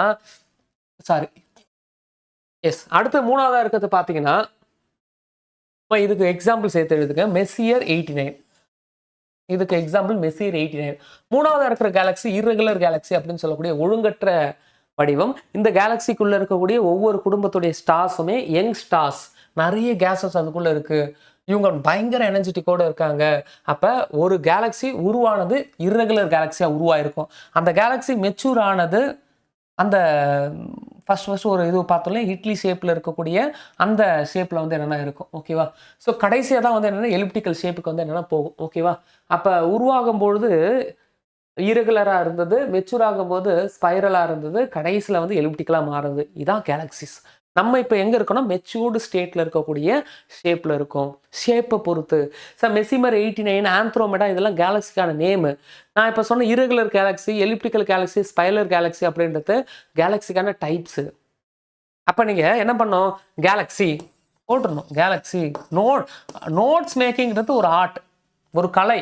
அந்த கேலக்ஸின்னு போட்டு பேஸ்ட் ஆன் ஷேப்புன்னு போட்டுட்டு இங்கே வரணும். முதல்ல என்ன பண்ணணும்? இர்ரெகுலர் கேலக்ஸி, அடுத்தது இந்த ஸ்பைரல் கேலக்ஸி, அடுத்தது அந்த elliptical Galaxy. Irregular Galaxy very young stars அதிகமாக இருக்கு. Spiral Galaxy middle age stars அதிகமாக இருக்கு. பெஸ்ட் எக்ஸாம்பிள் நம்ம இருக்கிற பால்வழி மண்டலம் மில்கி வே கேலக்ஸி. எலிப்டிக்கல் ஓல்டு ஸ்டார்ஸ் அதிகமாக இருக்கு. மெசியர் 89. இப்படி நம்ம பிரிக்கணுங்க. இதுதான் மொத்த கண்டென்ட் இதுக்குள்ள வந்தாச்சு. சரி, ஓகே. டிஸ்டன்ஸ், மூணாவது டாபிக் டிஸ்டன்ஸ். அது என்ன டிஸ்டன்ஸ் அப்படின்னு பார்த்தீங்கன்னா கிலோமீட்டர், மீட்டர் இதெல்லாம் கிடையாது. இங்கே டிஸ்டன்ஸ்ன்றது டோட்டலே வந்து வேறு. இங்கே டிஸ்டன்ஸை லைட் இயரில் சொல்லுவோம். லைட்னா என்ன? லைட்ன்றது இதுதான். ஒரு டியூப் லைட்டு கூட நம்ம வந்து லைட் அப்படின்ற ஒரு கேட்டகரியில் நம்ம வந்து எடுத்து வச்சுக்கலாம். அப்போ இங்கே டிஸ்டன்ஸ் அப்படின்றத லைட்டில் சொல்லலாம். லைட் வந்து தொடர்ந்து வந்து ட்ராவல் பண்ணிகிட்டே இருக்குது, சூரியன் கிட்டேருந்து ட்ராவல் பண்ணிகிட்டே இருக்குது. லைட்டுக்கான ஸ்பீட் வந்து பார்த்தீங்க அப்படின்னா ஒரு செகண்டில் 3 lakhs கிலோமீட்டரை கடக்குமா. ஒரு செகண்டில் 3 லட்சம் கிலோமீட்டர் கடக்குமா. அப்படின்னா 3 × 10⁸ மீட்டர் பர் செகண்டை அதை வந்து ஒரு செகண்டில் வந்து அவ்வளோ மீட்டர் டிஸ்டன்ஸை வந்து அது கவர் பண்ணிடும் அப்படின்னு சொல்கிறாங்க. அப்போ 2 செகண்டில் 6 lakhs, 3 செகண்டில் 9 lakhs, 4 செகண்டில் 12 lakhs. 4 செகண்ட் லைட் போச்சுன்னா 12 லட்சம் கிலோமீட்டர் கடந்து போயிடும். 4 செகண்ட் இல்லை, 5 செகண்ட் இல்லை, 60 செகண்ட் இல்லை, 60 நிமிஷம் இல்லை, 24 மணி நேரம் இல்லை, ஒரு வருஷம். 1 செகண்ட் 2 செகண்ட் இல்லை, 1 year ட்ராவல் பண்ண வைக்க போகிறோம். 1 year லைட்டு ட்ராவல் பண்ணால் எவ்வளோ டிஸ்டன்ஸை கவர் பண்ணுமோ அதுதான் 1 light year அப்படின்னு நம்ம வந்து சொல்கிறோம். 1 year ட்ராவல் பண்ணால் எவ்வளோ டிஸ்டன்ஸை கவர் பண்ணுமோ அது 1 light year. அந்த 1 light year is nothing but 9.4607 × 10⁻12 kilometre. மைண்டில் வச்சுக்கணும். அப்படி பார்க்கும்பொழுது நமக்கு பக்கத்தில் இருக்கிற ஆந்த்ரோமேடா அப்படின்றது 2.5 million light year, 2.5 million light year travel பண்ணால் தான் நமக்கு பக்கத்தில் இருக்கிற கேலக்ஸியே போக முடியும். அப்போ நீங்கள் இமேஜின் பண்ணுங்கள் ஹவு லாங் இல்லை ஹவு ஃபேர் இல்லைனா வந்து எவ்வளோ டிஸ்டன்ஸ் நமக்கு பக்கத்தில் இருக்கிற ஒரு குடும்பத்துக்கே போகணும். லைட்டோடைய வேகத்துக்கு போக முடியாது. ஒரு செகண்டில் 3 லட்சம் கிலோமீட்டர்லாம் போக முடியாது. அப்படி போனாலுமே 2.5 மில்லியன் இயர்ஸ் ஆகுமா. 1 மில்லியன்னா 10 lakhs இயர்ஸ். இப்போ 25 lakhs 25 லட்சம் ஆண்டுகள் ஆகும். அதுலேயுமே வந்து ஸ்பெசிஃபிக்காக கொடுக்குறான் பாரு, 30 km/h வேகம். நீங்கள் வேகத்தை குறைச்சி இப்போ பூமி சுற்றுற வேகத்தில் போனீங்கன்னா இன்னும் டிஸ்டன்ஸ் அதிகமாகும். நீங்கள் வேகம் வந்து ஒரு செகண்டில் 3 லட்சம்னா அப்போ இதை நீங்கள் குறைச்சி போனீங்கன்னா 2.5 பில்லியன் இயர்ஸ் ஆகும். 2.5 பில்லியன் இயர்ஸ் ஆகும் அப்படின்ற அந்த விஷயத்த சொல்லியிருக்காங்க. இதுக்கப்புறமா டிஸ்டன்ஸில் இன்னொரு இயர் நான் சொல்கிறேன். அதுக்கு பேர் காஸ்மிக் இயர் அப்படின்னு நம்ம வந்து சொல்கிறோம். காஸ்மிக் இயர் அப்படின்னா என்ன சார்? இதை நம்ம தெளிவாக சொல்லணும். காஸ்மிக் இயர்ஸ் அப்படின்னா என்னென்னா, பால்வழி மண்டலம், நம்ம இருக்கிற சோலார் ஃபேமிலி, இது போல் நிறைய சோலார் ஃபேமிலி இருக்கிற அந்த ஒரு கேலக்சியை தான் மில்கிவே கேலக்சின்னு சொல்கிறோம். இந்த மில்கிவே கேலக்சி நம்ம இதில் ஒரு உன்னிப்பான ஒரு கவனத்துக்கு வரணும். இது சூரியன். சூரியனை சுற்றி 8 கோள்கள் இருக்குது. 8 கோள்களும் சூரியனை சுற்றி வருது. உண்மைதான், உண்மைதான், உண்மைதான், ரைட்டு. ஆனால் இந்த சூரியன் ப்ளஸ் இந்த 8 கோள்கள், இந்த என்டையர் சிஸ்டமும் ஒரு ஆளை சுற்றி வரான். அது எதுனா இந்த மில்கிவே கேலக்சி. சூரியனை பூமி சுற்றி வர்றதுங்க விஷயம் இல்லை. சூரியன், பூமி, பூமியை சுற்றி வர நிலா, இந்த என்டையர் ஃபேமிலியுமே ஒரு ஆளை சுற்றி வரான். இந்த என்டையர் ஃபேமிலியும் ஒரு ஆளை சுற்றி வரான். அதுதான் அவன் இருக்கிற அந்த வகைராவை சுற்றி வரான். ஓகேவா? இந்த என்டையர் ஃபேமிலியுமே ஒரு ஆளை சுற்றி வரான். தான் இருக்கக்கூடிய அந்த பால்வழி மண்டலத்தை சுற்றி வரான். நிறைய பால்வழி மண்டலம் இல்லை நிறைய அந்த கேலக்சிஸ் சேர்ந்தது தான் யூனிவர்ஸ். தான் எதுக்குள்ள இருக்கணும், அதுக்குள்ள ஒவ்வொரு சூரிய குடும்பமும், நம்ம குடும்பம் மட்டும் இல்லை, ஒவ்வொரு சூரிய குடும்பமும் அந்த தான் இருக்கக்கூடிய அந்த கேலக்சியை சுற்றி வராங்க. அப்படி நம்மளுடைய சூரிய குடும்பம் அந்த கேலக்சியை சுற்றி வரத்துக்கு எடுத்துக்கிற இயர் தான் காஸ்மிக் இயர் அப்படின்னு நம்ம வந்து சொல்கிறோம். Cosmic year 225 million earth year. இதுதான் 1 cosmic year. 225 million earth year, இதுதான் 1 cosmic year. 225 million earth year, இதுதான் 1 காஸ்மிக் இயர். காஸ்மிக் இயர்னா என்னன்னு தெரிஞ்சுக்கோங்க. நம்ம சூரியனை சுற்றி வர்றது போல நம்ம சூரிய குடும்பமே ஒரு நம்ம இருக்கிற அந்த மில்கிவே கேலக்சியை சுற்றி வருது. அதுதான் காஸ்மிக் இயர்ஸ். காஸ்மிக் இயர்னா இதுதான் காஸ்மிக் ஆண்டு அப்படின்னு நம்ம சொல்லுவோம்.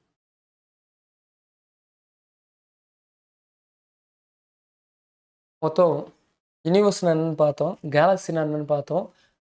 டிஸ்டன்ஸை மெஷர் பண்ணக்கூடிய 2 இது லைட் இயர்னா என்ன, காஸ்மிக் இயர்னா என்னன்னு பார்த்துருக்கோம். லைட் இயர்னா என்ன, காஸ்மிக் இயர்ஸ்னா என்னன்னு பார்த்துருக்கோம். கேலக்ஸி அப்படின்றது நிறைய ஃபேமிலி சேர்ந்தது கேலக்ஸி. மில்கிவே கேலக்சிக்கு பக்கத்தில் இருக்கிற galaxy Andromeda galaxy. Andromeda galaxy, Magellanic galaxy. கேலக்சிக்கான அர்த்தம் என்ன? கேலக்சிக்கான அர்த்தம் என்ன? நிறைய ஸ்டார்ஸ் சேர்ந்தது கேலக்ஸி. நம்ம இருக்கிற மில்கிவே கேலக்சிக்கு பக்கத்தில் ஆந்த்ரோமிடா கேலக்ஸி பார்த்தோம். ஆனால் நம்ம இருக்கிற ஸ்டாருக்கு பக்கத்தில் இல்லை நம்ம இருக்கிற பூமிக்கு பக்கத்தில் இருக்கிற வேற ஒரு ஸ்டார் என்ன? வேற ஒரு ஸ்டார் என்ன? நான் இப்போ பேசுறது ஸ்டாரை பற்றி, நான் இதுக்கு முன்னாடி பேசுறது கேலக்ஸியை பற்றி. அப்போ நமக்கு பக்கத்தில் இருக்கிற ஸ்டார் என்ன? அதுதான் இங்கே கொடுத்துருக்காங்க. நமக்கு பக்கத்தில் இருக்கிற ஸ்டார் என்ன அப்படின்னா ப்ராக்சிமா சென்ட்ரி. எழுதிக்கோங்க. சூரியனுக்கு மிக அருகில் இருக்கும் நட்சத்திரம் ப்ராக்சிமா சென்ட்ரி. சூரியனுக்கு மிக அருகில் இருக்கும் கேலக்ஸி அது கேட்டால் வேற மெகல்கனிக், இங்கே இதெல்லாம் சொல்லலாம், ஆந்த்ரோமிடா. இது வந்து என்னன்னா ப்ராக்சிமா சென்ட்ரி. சூரியனை விட ரொம்ப பிரகாசமாக வெளிச்சத்தை கொடுக்குற ஒரு ஸ்டார் என்ன அப்படின்னு பார்த்தீங்கன்னா அதை சிரியஸ் அப்படின்னு சொல்கிறோம். ஸ்டாருக்கான அர்த்தத்தை கொடுக்குறாங்க. சுயமாக யார் வெப்பத்தை கொடுக்குறாங்களோ அல்லது வெளிச்சத்தை கொடுக்குறாங்களோ அவங்க தான் ஸ்டார் அப்படின்னு நம்ம வந்து சொல்லுவோம். சுய வெளிச்சம் அல்லது சுய வெப்பம் அப்படி கொடுக்குறவங்கள தான் நம்ம ஸ்டார் அப்படின்ற அந்தஸ்தில் வச்சு பார்க்குறோம் அப்படின்றத இங்கே சொல்கிறாங்க. புரியுதா? அப்போ கேலக்ஸி பற்றியும் பார்த்தாச்சு, இங்கே ஸ்டார்ஸை பற்றியும் பார்த்தாச்சு. ஸ்டார்ஸ் எல்லாம் ஒன்று சேர்ந்தால் தான் ஃபேமிலின்னு சொல்கிறோம். அந்த ஸ்டார்ஸ் எல்லாம் ஒன்று சேரும்போது ஒரு வடிவமும் கிடைக்குது. நீங்கள் பிறக்கிற நேரத்தில் ஸ்டார்ஸ் எல்லாம் எந்த ஷேப்பில் வந்து இருக்கோ அதை வச்சு தான், அந்த வடிவத்தை வச்சு தான் ராசி பலன், அதாவது நீங்கள் என்ன ராசி என்ன நட்சத்திரம்லாம் வந்து என்னென்னா வடிவமைக்கிறாங்க. இந்த ஸ்டார்ஸ்லாம் இப்போ சிரியஸ் சூரியனை போலவே இதுவும் ஒரு ஸ்டார் தான். அது ஏன் ஒயிட் கலரில் இருக்குது, நம்ம சூரியன் மட்டும் எல்லோவில் இருக்குது? ஸ்டார்ஸ் 3 கலரில் இருக்கும். ஒன்று எல்லோ, இன்னொன்று நல்ல ஒயிட்டு, இன்னொன்று வந்து என்னென்னா லைட் எல்லோவில் இருக்கும். ஸ்டாருடைய அந்த விஷயத்தை நம்ம வந்து கலர்ஸ் வச்சு கூட சொல்லலாம். ஹை லெவல் எனர்ஜியில் இருக்கக்கூடிய ஸ்டார்ஸ் எல்லாமே ரொம்ப பிரைட்டாக இருக்கும். லோ லெவல் எனர்ஜி இருக்கக்கூடிய ஸ்டார்ஸ் எல்லாமே அது எல்லோவாக இருக்கும். மீடியம் லெவல் எனர்ஜியில் இருக்கக்கூடிய ஸ்டார்ஸ் எல்லாம் எல்லோ அண்ட் ப்ளூவாக இருக்கும். அந்த லெவல் நான் எதை சொல்கிறேன் அப்படின்னா எனர்ஜியை சொல்கிறேன். விறகடுப்பில் கையை வச்சா கை ஒன்றும் துண்டாக போகாது, சுடும். அது எல்லோ கலரில் இருக்கும், லோ எனர்ஜி. கேஸ் ஸ்டவ்வில் கையை வச்சா கை பயங்கரமாக வந்து எரியும். அது blue colour flame, yellow combine with blue colour flame. But இதுவே நீங்கள் வெல்டிங் பண்ணுற மிஷினில் கை வச்சா கை துண்டாக போயிடும். அப்போ அதுதான் உள்ளதுலேயே ஹை லெவல் எனர்ஜி. அப்போ நைட்டு பார்க்குற ஸ்டார்ஸ் எல்லாமே ஒவ்வொரு சூரியன் தான். ரொம்ப தூரத்தில் இருக்கிறதுனால அந்த வெளிச்சம் பகல் டைமில் நமக்கு வந்து சேரல. பல தூரம் இல்லையா? ரொம்ப தூரத்தில் இருக்கிறதுனால நம்ம அந்த வெளிச்சம் நம்ம சூரியனுடைய வெளிச்சம் மட்டுமே டாமினேட் பண்ணுது. பூமி இந்த சைடு திரும்பிக்கிச்சு அப்படின்னா இரவாயிடுது. அப்போ இங்க சூரியன் இருக்கு. நம்ம இங்க இருக்கும்போது சூரிய வெளிச்சம் படுது, ஸ்டார்ஸ் எல்லாமே இருக்குதான். ஆனால் அந்த ஸ்டார்ஸோட நம்ம சூரியன் நமக்கு டிஸ்டன்ஸ் கம்மியாக இருந்து டாமினேட் பண்ணுது. நம்ம இந்த சைடு வரும்போது இரவாக மாறும் பொழுது இந்த ஸ்டார்ஸ் ரொம்ப தூரமாக இருக்கு. இரவு வெளிச்சத்தில் அதோடைய அந்த வெளிச்சம் வந்து தெரியுது, எல்லோ கலராகவோ இல்லைன்னா லைட் எல்லோ கலராகவோ ஒயிட் கலராகவோ. அப்போ அத்தனையும் ஒரு சூரியன், அத்தனையும் நட்சத்திரங்கள். சூரியன் ஒரு நட்சத்திரம், முதல்ல அதை புரிஞ்சுக்கணும். சூரியன் ஏதோ கிடையாது, சூரியன் இஸ் ஆல்சோ ஒரு கைண்ட் ஆஃப் ஸ்டார். ஸ்டாருக்கான அர்த்தம் என்ன? சுய ஆற்றல் இருக்கணும், சுய எனர்ஜி இருக்கணும், அதான் ஸ்டாருக்கான அர்த்தம். நான் சொன்ன சிரியஸ் பாருங்க, சிரியஸ் ஒரு ஸ்டார் எப்படி ஒயிட் கலர்ல இருக்கு, நைட் டைம்ல தெரியும். ஸோ இதுதான் வந்து இங்க சொல்றாங்க. நான் சொன்னது போல எல்லாமே வந்து ஒன்று சேர்ந்ததுன்னா இங்க பாருங்க, அது வந்து என்னன்னா ஒரு ஒரு கூட்டமாக வந்து என்னென்னா மாறிடும் அப்படின்றத நம்ம வந்து பார்க்குறோம். ஓகேவா? Alpha century, Proxima century, beta century இது எல்லாமே ஸ்டார் தான். ஸ்டாருடைய கூட்டம் வந்து கிடையாது. ஓகேவா? சூரியனுக்கு பக்கத்தில் இருக்கிற ஸ்டார் வந்து ப்ராக்சிமா சென்டரி. அதே போல் ஆல்ஃபா சென்சுரி இருக்குது, பீட்டா சென்சுரி, இது ஸ்டார். ஸ்டார்ஸுடைய கூட்டம் தான் வந்து என்ன? ஓகே, ஸ்டாருடைய கூட்டம் தான் என்ன? கேலக்சின்னு சொல்கிறோம். மெகல்கனிக் அது ஒரு கேலக்ஸி. ஓகேவா? ஆந்த்ரோமிடா அது வந்து கேலக்ஸி. ஓகேவா? உங்களுக்கு நல்லா புரியும். இப்போ இதில் வந்து 2 கோட்பாடு, ஸ்டாரை வச்சு 2 கோட்பாடு இருக்குது. அந்த 2 கோட்பாடை நான் வந்து சொல்கிறேன். ஒரு கோட்பாடு வந்து பார்த்தீங்க அப்படின்னா ஜியோசென்ட்ரிக், இன்னொரு கோட்பாடு எது அப்படின்னா ஹீலியோசென்ட்ரிக். ஓகேவா? அந்த 2 கோட்பாடை பற்றி நம்ம வந்து பேசலாம். 1929 இன்டர்நேஷ்னல் ஆஸ்ட்ரானமிக்கல் யூனிட்டு டோட்டலாக 88 ஸ்டார் ஃபேமிலி இருக்குது அப்படின்னா 88 கேலக்ஸி கிட்ட இருக்குது அப்படின்னு சொல்கிறாங்க. பட் இதுக்கு முன்னாடி தாலமி வெறும் 44 ஸ்டார் கூட்டங்கள் அப்படின்னாலே அது கேலக்சின்னு அர்த்தம். ஓகேவா? 44 கேலக்சியை பற்றி அவர்கிட்ட சொல்லியிருக்காரு, அவருடைய புக்கு வந்து சொல்லியிருக்காரு. அவருடைய புக் என்னன்னா அல்கெமிஸ்ட். ஓகேவா? தாலமி எழுதின அந்த புக்கு பேர் அல்கெமிஸ்ட். அதில் 44 ஃபேமிலியை பற்றி பேசியிருக்காங்க. ஓகேவா? But 1929 international astronomical unit 88 star ஃபேமிலியை பற்றி பேசியிருக்காங்க. ஓகேவா? அந்த ஸ்டார்ஸ் எல்லாமே ஒன்று சேர்ந்தால் கேலக்சின்னு பார்க்குறோம். அந்த ஸ்டார்ஸ் எல்லாமே ஒன்று சேரும் பொழுது நமக்கு ஒவ்வொரு வடிவம் வந்து இங்கேருந்து பார்க்கும்போது நமக்கு வந்து தெரியும். அதை தான் வந்து நம்ம வந்து ராசி பலன் அப்படின்ற மாதிரி நம்ம வந்து சொல்கிறோம். நம்ம சூரியன்லேருந்து பார்க்கும் பொழுது இது கேலக்சின்னு எடுத்துக்க வேண்டாம், ஸ்டார்ஸுடைய ஒன்றிணைவுன்னு எடுத்துக்கோங்க. கேலக்சி அப்படின்னு வரும்போது நிறைய ஸ்டார் தேவை. இது கேலக்சி கிடையாது. நான் சொல்கிற ஸ்கார்பியோ, லிப்ரோலாம் வந்து கேலக்சி கிடையாது. கேலக்சிக்கு எக்கச்சக்கமான ஸ்டார் வேணும். மில்க்வே கேலக்சி எக்கச்சக்கமான ஸ்டார். ஈவன் இவங்க எல்லாருமே சேர்ந்து தான் மில்க்வே கேலக்சின்னு கூட சொல்லலாம். நம்ம சூரியனுக்கு பக்கத்தில் இருக்கக்கூடிய ஸ்டார்ஸ் எல்லாம் அந்தந்த டைமில் எந்தெந்த ஷேப்பில் வந்து வாருது அப்படின்றத இங்கே கொடுத்துருக்காங்க. ஓகேவா? பட் இது நமக்கு வந்து முக்கியம் கிடையாது. அதை தான் வந்து என்னென்னா இந்தியாவில் ராசிகள் அப்படின்ற ஒரு கட்டத்தில் வந்து சொல்கிறாங்க. ராசிகள் அல்லது ஜாதகம் அது எல்லாமே வந்து இந்த கேட்டகரிக்குள்ளே வந்து என்னென்னா வரும். இது ஒரு பழமையான ஒரு கலை. இப்போ இதில் வந்து என்னென்னா 12 தான் இருக்குன்னு அர்த்தம் கிடையாது. பண்டியுடைய வடிவம் இருக்குது, கரடியோட வடிவம் இருக்குது. நம்ம ஆளுங்க 12 ஷேப்பை வச்சு ஒரு கலையை உருவாக்குனாங்க, ஜாதகம். அதில் பல விஷயங்கள் வந்து என்னென்னா துல்லியமாக கணிச்சோன்னா ப்ரெடிக்ட் பண்ணலாம். இது இந்தியாவுடைய கலை, உலகத்துடைய கலை கிடையாது. ஜாதகம் இந்தியாவுடைய கலை. ஆனால் இந்த 12 ஷேப்பை தாண்டியுமே ஒரு பனிக்கரடியோடைய ஷேப் இருக்குது. அதை வந்து என்னென்னா பிக் பியர் அப்படின்னு நம்ம வந்து சொல்லுவோம். அதான் உஷா மேஜர். ஓகேவா? உஷா மேஜர். ஏன் இந்த உஷா மேஜரை பற்றி நான் இப்போ பேசுகிறேன்னா, நீங்கள் பூமியுடைய வட துருவம் தென் துருவம் north and south pole Arctic Antarctic துருவத்திலேருந்து பார்த்தீங்கன்னா இந்த கரடியுடைய வடிவத்தை உங்களால் பார்க்க முடியும் அப்படின்னு சொல்கிறாங்க. அதுக்காக இதை ஹைலைட் பண்ணியிருக்கேன், உர்சா மேஜர். ஓகே, ஸோ அது மட்டும் இல்லாமல் ஒரு வேட்டைக்காரனுடைய வடிவத்தை நம்மளால் பார்க்க முடியும். உர்சா மேஜர் அதை சப்தரிசின்னு சொல்லுவாங்க, உர்சா மைனர் அதை லகு சப்தரிசின்னு சொல்லுவாங்க. ஓகேவா, இது தவிர்த்து மிருகா ஆர்என் அப்படின்னு சொல்லுவாங்க. இதுதான் வந்து ஒரு வேட்டைக்காரனுடைய வடிவம். நான் மறுபடியும் சொல்கிறேன், இது ஒன்றும் கேலக்ஸி கிடையாது. மேபி இந்த எல்லா ஸ்டார்ஸுமே சேர்ந்து மில்கிவே கேலக்சிகளுக்குள்ளே இருக்கலாம். இது ஒன்றும் கேலக்ஸி கிடையாது. ஸ்டார்ஸ் எல்லாம் ஒன்று சேரும்போது கிடைக்கிற வடிவத்தை பற்றி பேசணும். என்னெல்லாம் பார்த்தோம்? பூமிக்கு பக்கத்தில் இருக்க கேலக்ஸி பார்த்தோம், பூமிக்கு பக்கத்தில் இருக்கிற ஸ்டாரை பார்த்தோம், அது சூரியனுக்கு பக்கத்தில் இருக்கிற star Proxima century, alpha century, beta century, சூரியனை விட பிரைட்டாக இருக்கிற ஸ்டார்ஸ் சிரியஸ். அதே போல் ஸ்டார்ஸ் எல்லாம் ஒன்று சேர்ந்தால் ஒரு வடிவம் கிடைக்கும், உர்சா மேஜர், உர்சா மைனர். 12 வடிவத்தை பற்றி உங்களுக்கு தெரியாதது இல்லை, மேசம், ரிஷபம், மிதனம், அது ஓகே. இது வேற. இவ்வளோதான் விஷயம். ஸ்டார்ஸை பற்றி இவ்வளோதான் விஷயம். கேலக்ஸி வடிவங்களை பற்றி பார்த்துருக்கோம், ஸ்பைரல், இர்ரெகுலர், எலிப்டிக்கல். அதுதான் கேலக்ஸிக்கான வடிவம். யூனிவர்ஸை பற்றி நம்ம டீட்டெயில்டாக பார்த்துருக்கோம். இது தவிர்த்து டிஸ்டன்ஸை பற்றி நம்ம வந்து பார்த்துருக்கோம். ஓகே,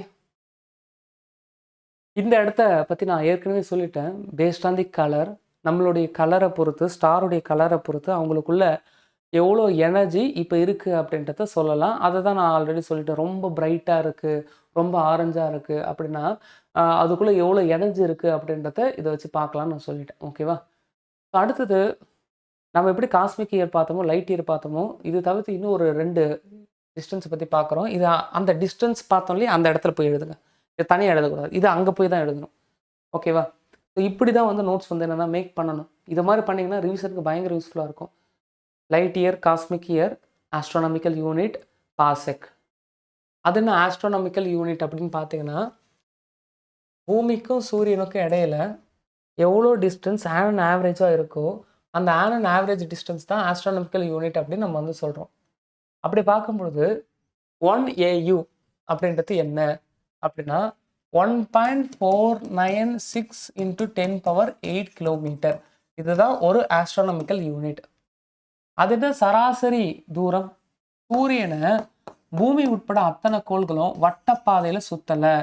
எந்த பாதையில் சுற்றுறாங்க அப்படின்னா எலிப்டிக்கல் பாதையில் சுற்றுறாங்க.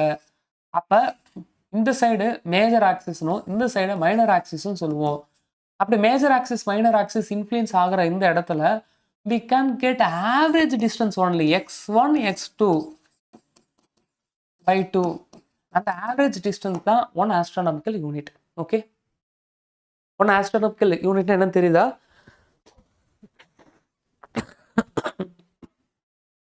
இதுதான் 1 ஆஸ்ட்ரானமிக்கல் யூனிட். 1.496 × 10⁸. ஒரு ஒளியாண்டை பற்றி நம்ம வந்து பார்த்தாச்சு. 1 பாசக்கை பற்றி நம்ம வந்து பார்க்குறோம். The distance at which 1 astronomical unit subtend at the angle of 1 arc second. அப்போ இதுக்கான அர்த்தம் என்ன? ஒரு ஆர்க் செகண்ட் ஆங்கிள் எவ்வளோ டிஸ்டன்ஸை கவர் பண்ணமோ நம்ம சொல்லுவோம் இல்லையா, இந்த டீட்டா ஒரு ஆர்க் லென்த்தை உருவாக்கும், அந்த ஆர்க் லென்த்து தான் 1 பாசக். சிம்பிள். ஆனால் இந்த டீட்டா ரொம்ப பெருசாக இருக்கும். நீங்கள் பேப்பரில் போடுற டீட்டா போல் இருக்காது. இந்த யூனிவர்ஸுக்கே நீங்கள் டீட்டா போடுறீங்க, இல்லைன்னா இந்த சோலார் ஃபேமிலிக்கு நீங்கள் டீட்டா போடுறீங்க. அப்படி போடும்பொழுது இந்த டீட்டாவுடைய ஸ்மாலஸ்ட் யூனிட் என்ன? நீங்கள் எடுத்தோடனே டீட்டா போட மாட்டீங்க, டிகிரி போட மாட்டீங்க. என்னங்க 60 மினிட்ஸ் சேர்ந்தது 1 டிகிரி, 60 செகண்ட் சேர்ந்தது 1 மினிட்ஸ். அப்போ நான் எடுத்த உடனே டிகிரிக்குள்ளே வரல, நான் எடுத்த உடனே செகண்ட்ஸ்குள்ளே வரேன். அதுதான் 1 ஆர்க் செகண்ட். ஏன்னா பெருசு, அந்த 1 ஆர்க் செகண்டே ரொம்ப பெருசு. அந்த 1 ஆர்க் செகண்ட் எவ்வளோ வலைபரப்பை உருவாக்குதோ அந்த டிஸ்டன்ஸை தான் நான் ஒரு விண்ணியல் ஆரம், ஒரு பார்க் செகண்ட் அப்படின்னு சொல்கிறேன். அப்போ ஒரு பார்க் செகண்ட் அப்படின்றது என்னன்னா 3.09 × 10⁻13 கிலோமீட்டர். நடத்த கையோட படிச்சிங்கன்னா ரொம்ப நல்லது. இன்றைக்கே இதெல்லாம் முடிச்சிடணும், அதான் இதுக்கான அர்த்தம். Cosmic year, light year, astronomical unit, parsec. Cosmic year, light year, astronomical unit, parsec. Okay.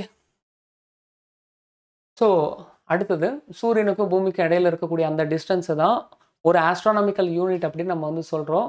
அந்த டிஸ்டன்ஸை அப்ராக்சிமேட்டாக என்ன சொல்கிறாங்க அப்படின்னா 150 மில்லியன் கிலோமீட்டர். அதை தான் இங்கே பார்த்தோம் இல்லையா, இங்கே 1.49, அதை 1.5 சொல்லியாச்சு. 10⁸ கிலோமீட்டர், அதை மில்லியனுக்கு மாற்றிட்டாங்க. 1 மில்லியன்னா 10 lakhs. அப்போ 1.5 × 10⁸, அதை 150 மில்லியன் மாற்றிட்டாங்க. 150 மில்லியன் கிலோமீட்டர். இப்போ சூரியன்கிட்ட இருந்து நமக்கு வரது எது அப்படின்னா லைட்டு. வீணோ லைட் இயர் அப்படிக்கான அந்த டெஃபினேஷன் நமக்கு வந்து தெரியும். இது பூமி. அப்போ லைட் எந்த வேகத்தில் வரும்? 3 × 10⁸ மீட்டர்/செகண்ட். அப்போ இது லைட்டுக்கான வேகம். இதுக்கான டிஸ்டன்ஸ் என்ன? அந்த டிஸ்டன்ஸ் தெரியுது, 150 மில்லியன் கிலோமீட்டர். வீணோ வெலாசிட்டி, வேகம் அப்படின்றது distance by time. I want time அப்படின்னா time which is equal to distance by velocity. That distance which is equal to 150 million. மில்லியன்னா என்ன? 10 lakhs கிலோமீட்டர். போடுங்க, கன்வெர்ட் பண்ணுங்க. That velocity which is equal to 3 × 10⁸ metre second. இங்கே நீங்கள் பண்ண வேண்டியது மீட்டரில் போடக்கூடாது, கிலோமீட்டரில் போடணும். அப்போ என்ன? 3 lakhs போட்டுக்கோங்க.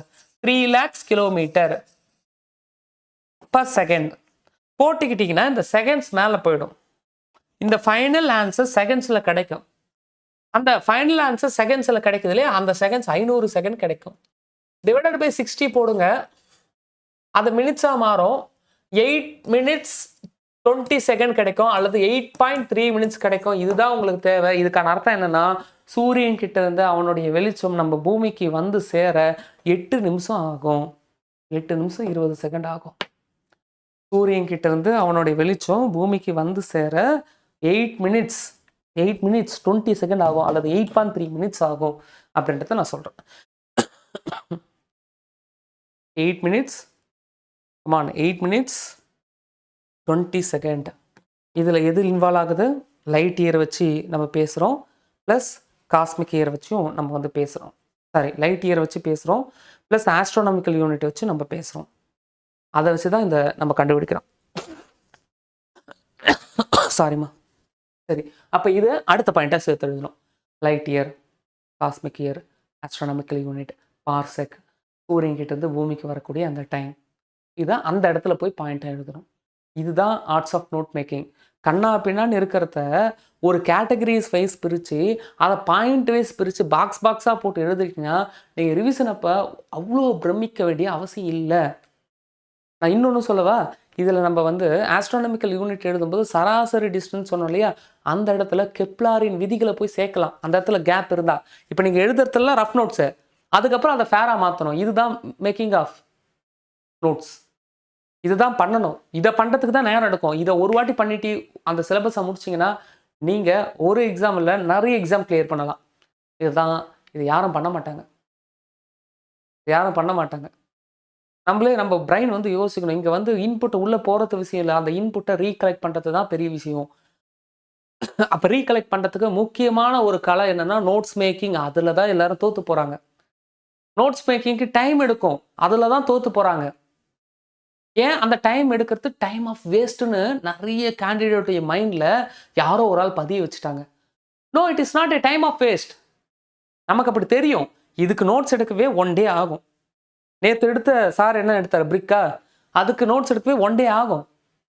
ஆனால் அதுதான் உன்னை ஒரு எக்ஸாமுக்கு பதிலாக 4 எக்ஸாம் 5 எக்ஸாம் கிளியர் பண்ண வைக்கும். மைண்டில் வச்சுக்கோங்க, இது அட்வைஸாக வச்சுக்கோங்க. ஓகேங்களா? ஸோ இதுதான் வந்து சூரிய குடும்பம். இதில் இருக்கக்கூடிய தகவல்களை பேசிக்காக நம்ம வந்து பார்க்க போகிறோம். Again arts of notes making தான். ஒரு 1 hourல இது அத்தனையுமே நான் வந்து முடிக்க ட்ரை பண்ண போகிறேன். நீங்கள் நோட்ஸை அழகாக வந்து எடுக்க ஆரம்பிக்கணும். இதை முடிச்ச உடனே சூரிய குடும்பத்தை பொறுத்தவரையும் சூரியனுக்கு பக்கத்தில் இருக்கிற 4 பிளானட், அதுக்கப்புறம் அடுத்த 4 பிளானட். நம்ம ப்ளூட்டோவை தூக்கிட்டோம். ஓகேவா? ப்ளூட்டோவை தூக்கிட்டோம். இதில் ஜென்ரிக்காக நான் வந்து சொல்கிறேன், புரிஞ்சுக்கோங்க. இருக்கிற 4 பிளானட்டை நிலக்கோள்கள் அப்படின்னு சொல்லுவோம். இதுக்கான அர்த்தம் என்னன்னா, கோள்கள் எல்லாம் சின்ன சின்ன அளவில் தான் இருக்கும். நீங்கள் பார்த்தீங்கனாலே தெரியும். சைஸ் எல்லாம் ரொம்ப சின்ன சின்னதாக இருக்கும். ஆனால் டென்சிட்டி அதிகமாக இருக்கும். வெயிட் அதிகமாக இருக்கும். பயங்கர வெயிட்டாக இருக்கும். நல்லா சாலிடாக இருக்கும். ஆனால் இதுக்கப்புறம் இருக்கிற இந்த 4 கோள்கள் வாயு கோள்கள் அப்படின்னு சொல்லுவோம். நல்லா பெருசு பெருசாக இருக்கும். ஆனால் ஊதி போய் இருக்கும். எக்ஸாம்பிள் சனிக்கோள் இருக்குல்ல, சனிக்கோளோட டென்சிட்டி ரொம்ப ரொம்ப கம்மி. இதை எடுத்துன்னு போய் நம்ம கடலில் தூக்கி போட்டோம்னா கடலில் அந்த சனிக்கோள் மிதக்கும். அப்போ முதல்ல இருக்கிற 4 கோள்கள் வெயிட் அதிகமாக இருக்கும். அடுத்து இருக்கிற 4 கோள்கள் வெயிட் கம்மியாக இருக்கும். உருவம் பெருசாக இருக்கும். பாயிண்ட். இருக்கிற 4 கோள்களுக்கு சேட்டலைட் அப்படின்றது ரொம்ப ரொம்ப கம்மி. இல்லை ஃபஸ்ட்டு 2 கோளுக்கு சேட்டலைட்டே இல்லை. பூமியிலேருந்து தான் சேட்டலைட் உருவாகுது. சேட்டலைட்னா என்ன? ஒரு பிளானட்டை சுற்றி வருது. இப்போ நான் பேசுகிற satellite natural satellite. NASA launch பண்ணுற, இஸ்ரோ லான்ச் பண்ணுற ஆர்டிஃபிஷியல் சேட்டலைட்டை பற்றி நான் பேசலை. அப்போ இந்த ஃபஸ்ட்டு 4 பிளானட்டுக்கு சேட்டலைட் ரொம்ப ரொம்ப கம்மி. ஆனால் அடுத்தடுத்த பிளானட் எல்லாத்துக்கும் சேட்டலைட் ரொம்ப அதிகமாக இருக்கும். இந்த 4 பிளானட்டையும் நடுவில் ஒரு பெல்ட் போகும். இதுக்கு பேர் குறுங்கோள் மண்டலம், ஆஸ்ட்ராய்டு பெல்ட் அப்படின்னு நம்ம சொல்லுவோம். சின்ன சின்ன பிளானட் எல்லாம் ஒன்று சேர்ந்து அப்படியே உருண்டுக்கிட்டு ஓடும். ஓகேவா? சூரியனுடைய ஈர்ப்பு விசை இதை தாண்டி எங்கேயுமே இல்லை. வளிமண்டலத்தில் ஆக்சிஜன் இருக்கிற ஒரே பிளானட் பூமி. அதனால பூமியில மனுஷன் வாழ்றான். அப்ப வளிமண்டலமே இல்லாத கோள் அப்படின்னா எல்லா கோள்களும் மேக்சிமம் வளிமண்டலம் இல்லை. சில துணைக்கோள்களுக்கு வளிமண்டலம் இருக்கு. வளிமண்டலம்னா காத்து மண்டலம். ஆனா அந்த காத்து மண்டலத்துல ஆக்சிஜன் இல்லை. அப்ப ஆக்சிஜன் இருக்கிற ஒரே பிளானட் பூமி. ஆனால் காத்து இருக்கிற ஒரே பிளானட் பூமி கிடையாது. காத்து மற்ற பிளானட்லயும் இருக்கு. எதுன்னு பார்க்க போறோம். ஒவ்வொரு பிளானட்டும் ஒவ்வொரு கலர்ல இருக்கு. அதை தான் அந்த நவகிரகத்துல கட்டுற துணியை வச்சு சும்மா பேசுவாங்க. பூமியை பார்த்தீங்கன்னா ப்ளூ பிளானட் அப்படின்னு சொல்லுவோம். முக்காவாசி தண்ணியில் இருக்கிறதுனால விண்வெளிக்கு போயிட்டு வந்தார் ராகேஷ் சர்மா. அவரை பார்த்து இந்திரா காந்தி கேட்குறாங்க, விண்வெளியிலேருந்து பார்க்கும்போது பூமி எப்படி இருந்தது? மோதிரத்தில் ப்ளூ கலர் கல் வச்ச ராசிக்கல் மோதிரம் எப்படி இருக்குமோ அதே போல் பூமி தெரிஞ்சதுன்னு சொன்னாராம். அப்போ பூமி ப்ளூ பிளானட். அதே போல் ஒவ்வொரு பிளானட்டுக்குமே ஒவ்வொரு தகுதி இருக்கு. அது என்னன்னு பார்க்க போகிறோம். ஒவ்வொரு பிளானட்டுக்குமே ஒவ்வொரு தகுதி இருக்கு. இது கலர் வைஸ் ஆர் சுத்துற டைமை வச்சு. ஓகேவா? நான் 8 பிளானட்டை பற்றி பார்த்துட்டோம்னா இது ஜாகிரபிக்கும் யூஸ் ஆகும். இதில் பெரும்பாலும் கேட்க மாட்டாங்க. ஓகேவா? ஸோ நான் இந்த இடத்துல நான் அதை முடிச்சிடறேன். சோலார் ஃபேமிலி அப்படின்றது சூரிய குடும்பம் அப்படின்றது சூரியன் உட்பட 8 பிளானட் உட்பட சேட்டலைட் உட்பட வால் நட்சத்திரங்கள் சொல்லக்கூடிய வால் நட்சத்திரம் உட்பட என்டையர் ஃபேமிலி தான் நம்ம சோலார் ஃபேமிலி அப்படின்னு நம்ம சொல்கிறோம். இதுதான் இங்கே ஃபஸ்ட்டு பாயிண்ட். ஓகேவா? அப்போ முதல்ல சூரியனை பற்றி அவங்க என்ன சொல்கிறாங்க அப்படின்றத புரிஞ்சுக்கணும். 1.5 ஆர் 1.3 மில்லியன் பூமி. ஒரு பூமி 2 பூமி இல்லை, 1.3 மில்லியன். 1 மில்லியனா 10 லேக்ஸ், 1.3னா 13 லேக்ஸ். 13 லட்சம் பூமி இருந்து அந்த 13 லட்சம் பூமி ஒன்று சேர்ந்தா எப்படி இருக்குமோ அதாங்க ஒரு சூரியன். முதல்ல சூரியனை விசுவலைஸ் பண்ணுங்க. ஒரு பூமி எம்மா பெருசு, 13 லட்சம் பூமி ஒன்று சேருது. ஒன்று சேர்ந்தா எவ்வளோ பெரிய சூரியன் கிடைக்குமோ அதுதான் நம்ம சூரியன். இங்க அதான் சொல்றாங்க. கற்பனை செய்யுங்க. முதல்ல சூரியன் யாருன்னு பாருங்க. 13 லட்சம் பூமி ஒன்று சேர்ந்தாதான் ஒரு சூரியன். அந்த அளவு சூரியன் பெருசு, பிரம்மாண்டம். சூரியன் இல்லைன்னா இந்த ஃபேமிலி அழிஞ்சு போயிடும். சூரியன் தான் ஃபர்ஸ்ட் பிரைமரி எனர்ஜி. ஸோ சூரியனை யூஸ் பண்ணி தான் அனைத்து தாவரங்களும் ஒளிச்சேர்க்கை நடத்தி தனக்கு தேவையான உணவை சேமிச்சு வைக்கிறாங்க. சர்க்கரையா மாத்தி ஃப்ரக்டோஸ், குளுக்கோஸ், மால்டோஸ் சர்க்கரையா மாத்தி சேமிச்சு வச்சுக்கிறாங்க. அது சேமிப்பு கிடங்கா காயில் இருக்கலாம், கனியில் இருக்கலாம், தண்டில் இருக்கலாம். வாழைத்தண்டு சேமிப்பு கிடங்கு தண்டு. ஆப்பிள் தன்னுடைய எனர்ஜி ஃபுல்லாக சேமிச்சு வைக்கிறது பழத்தில். இலை தன்னுடைய எனர்ஜி ஃபுல்லாக சேமிச்சு வைக்கிறது இலை, அதனால கீரை. எல்லாம் சூரியன் தான். சூரியன் இல்லை அப்படின்னா இது அத்தனை எனர்ஜி இல்லை. சூரியன் தான் பிரைமரி. அவனை பேஸ் பண்ணி பிரைமரியாக ப்ரொடியூஸ் ஆகுது. இதை பேஸ் பண்ணி தான் அத்தனை உயிர்களும் வாழுது. மானை போய் கீரியை சாப்பிட்றது, இல்லை மானை போய் புளியை சாப்பிட்றது, நம்ம எல்லாத்தையும் சாப்பிட்றது, எல்லாமே இதை பேஸ் பண்ணி தான் இருக்குது. சூரியனே பிரதானம். அந்த சூரியன் பூமியை விட 13 லட்சம் பெருசு அப்படின்னு சொல்றாங்க.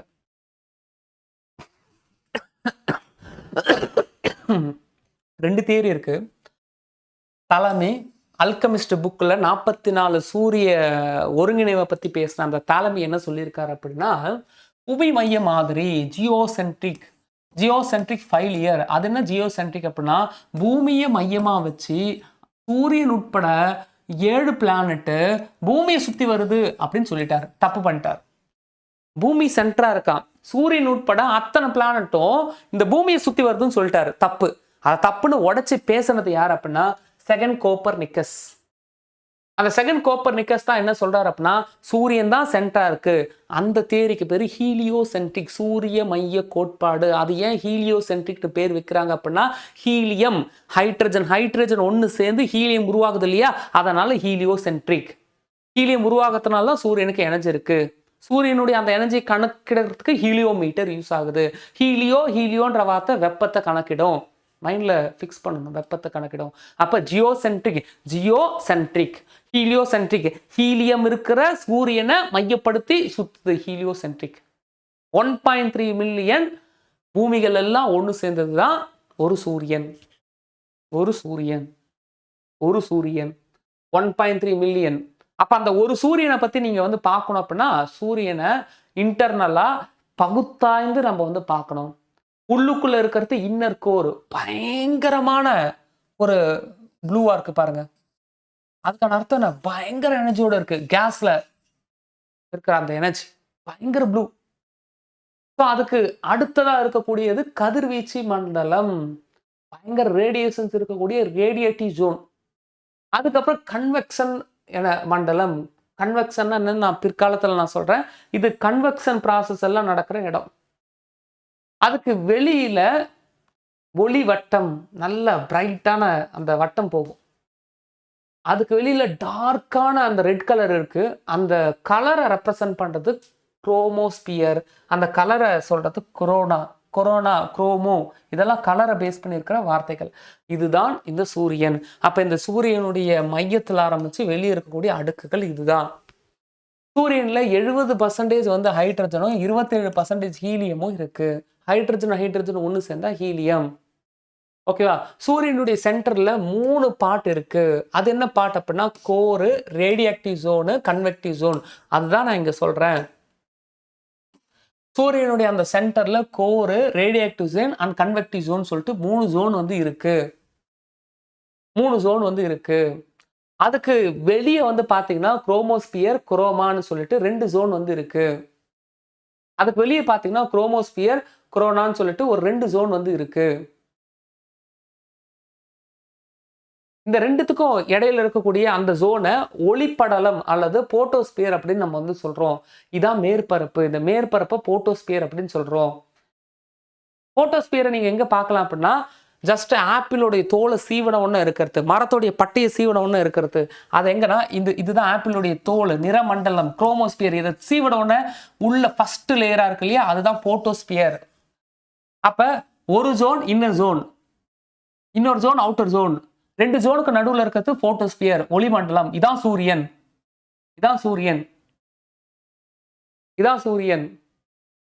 அப்ப சூரியனை பத்தி தெரியுதா?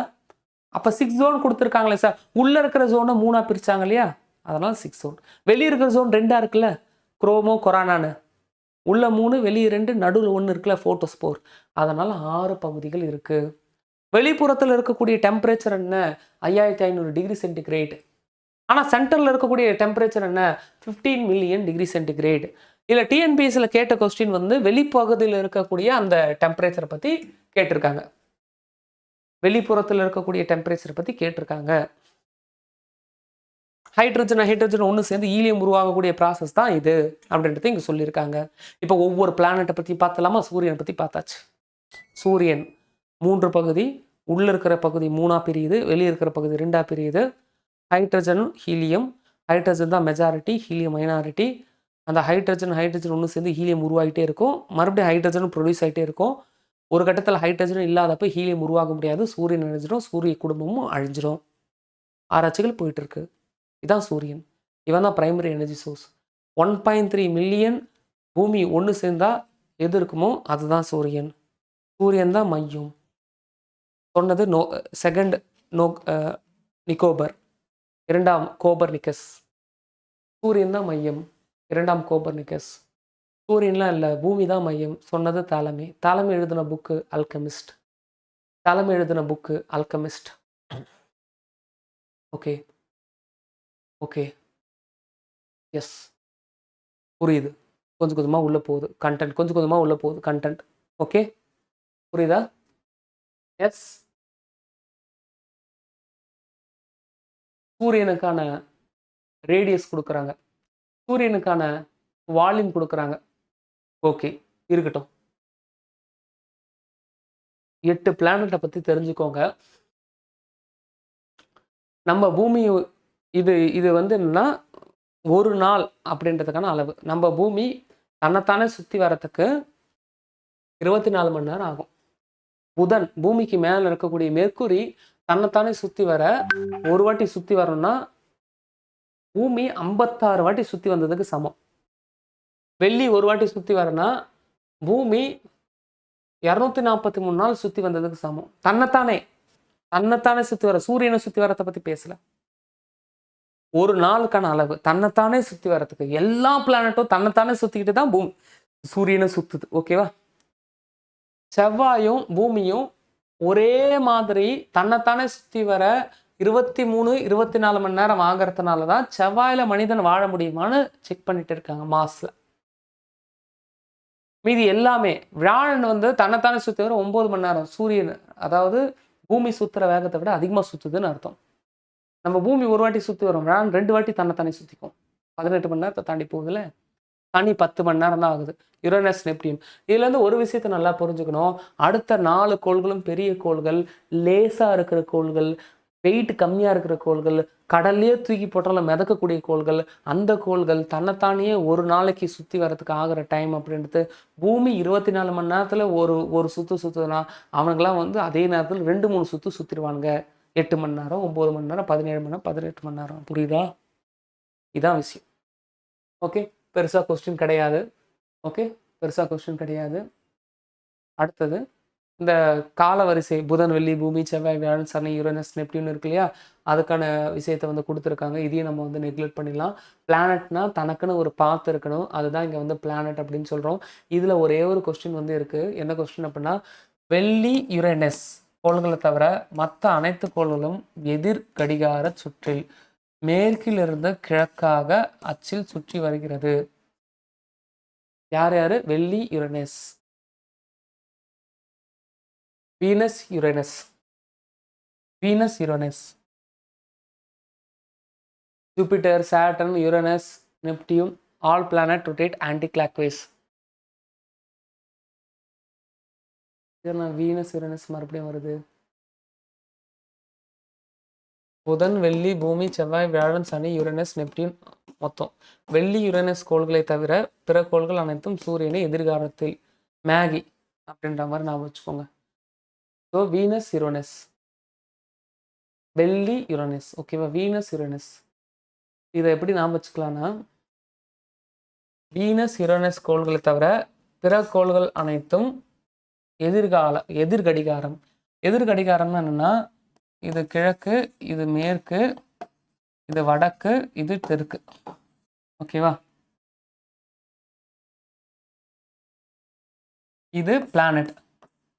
மேற்கிலிருந்து கிழக்குனா மேற்கிலிருந்து கிழக்கு ஆன்டி கிளாக்வைஸ். உங்களுக்கு எப்படி புரியுதுன்னு தெரியல, நோட்டில் எழுதி பாருங்க, உங்களுக்கு தெரியும். ஆன்டி கிளாக்வைஸ் அப்படின்னா மேற்கிலிருந்து கிழக்கு இப்படி, ஆன்டி கிளாக்வைஸ், ஆன்டி கிளாக்வைஸ் இப்படி.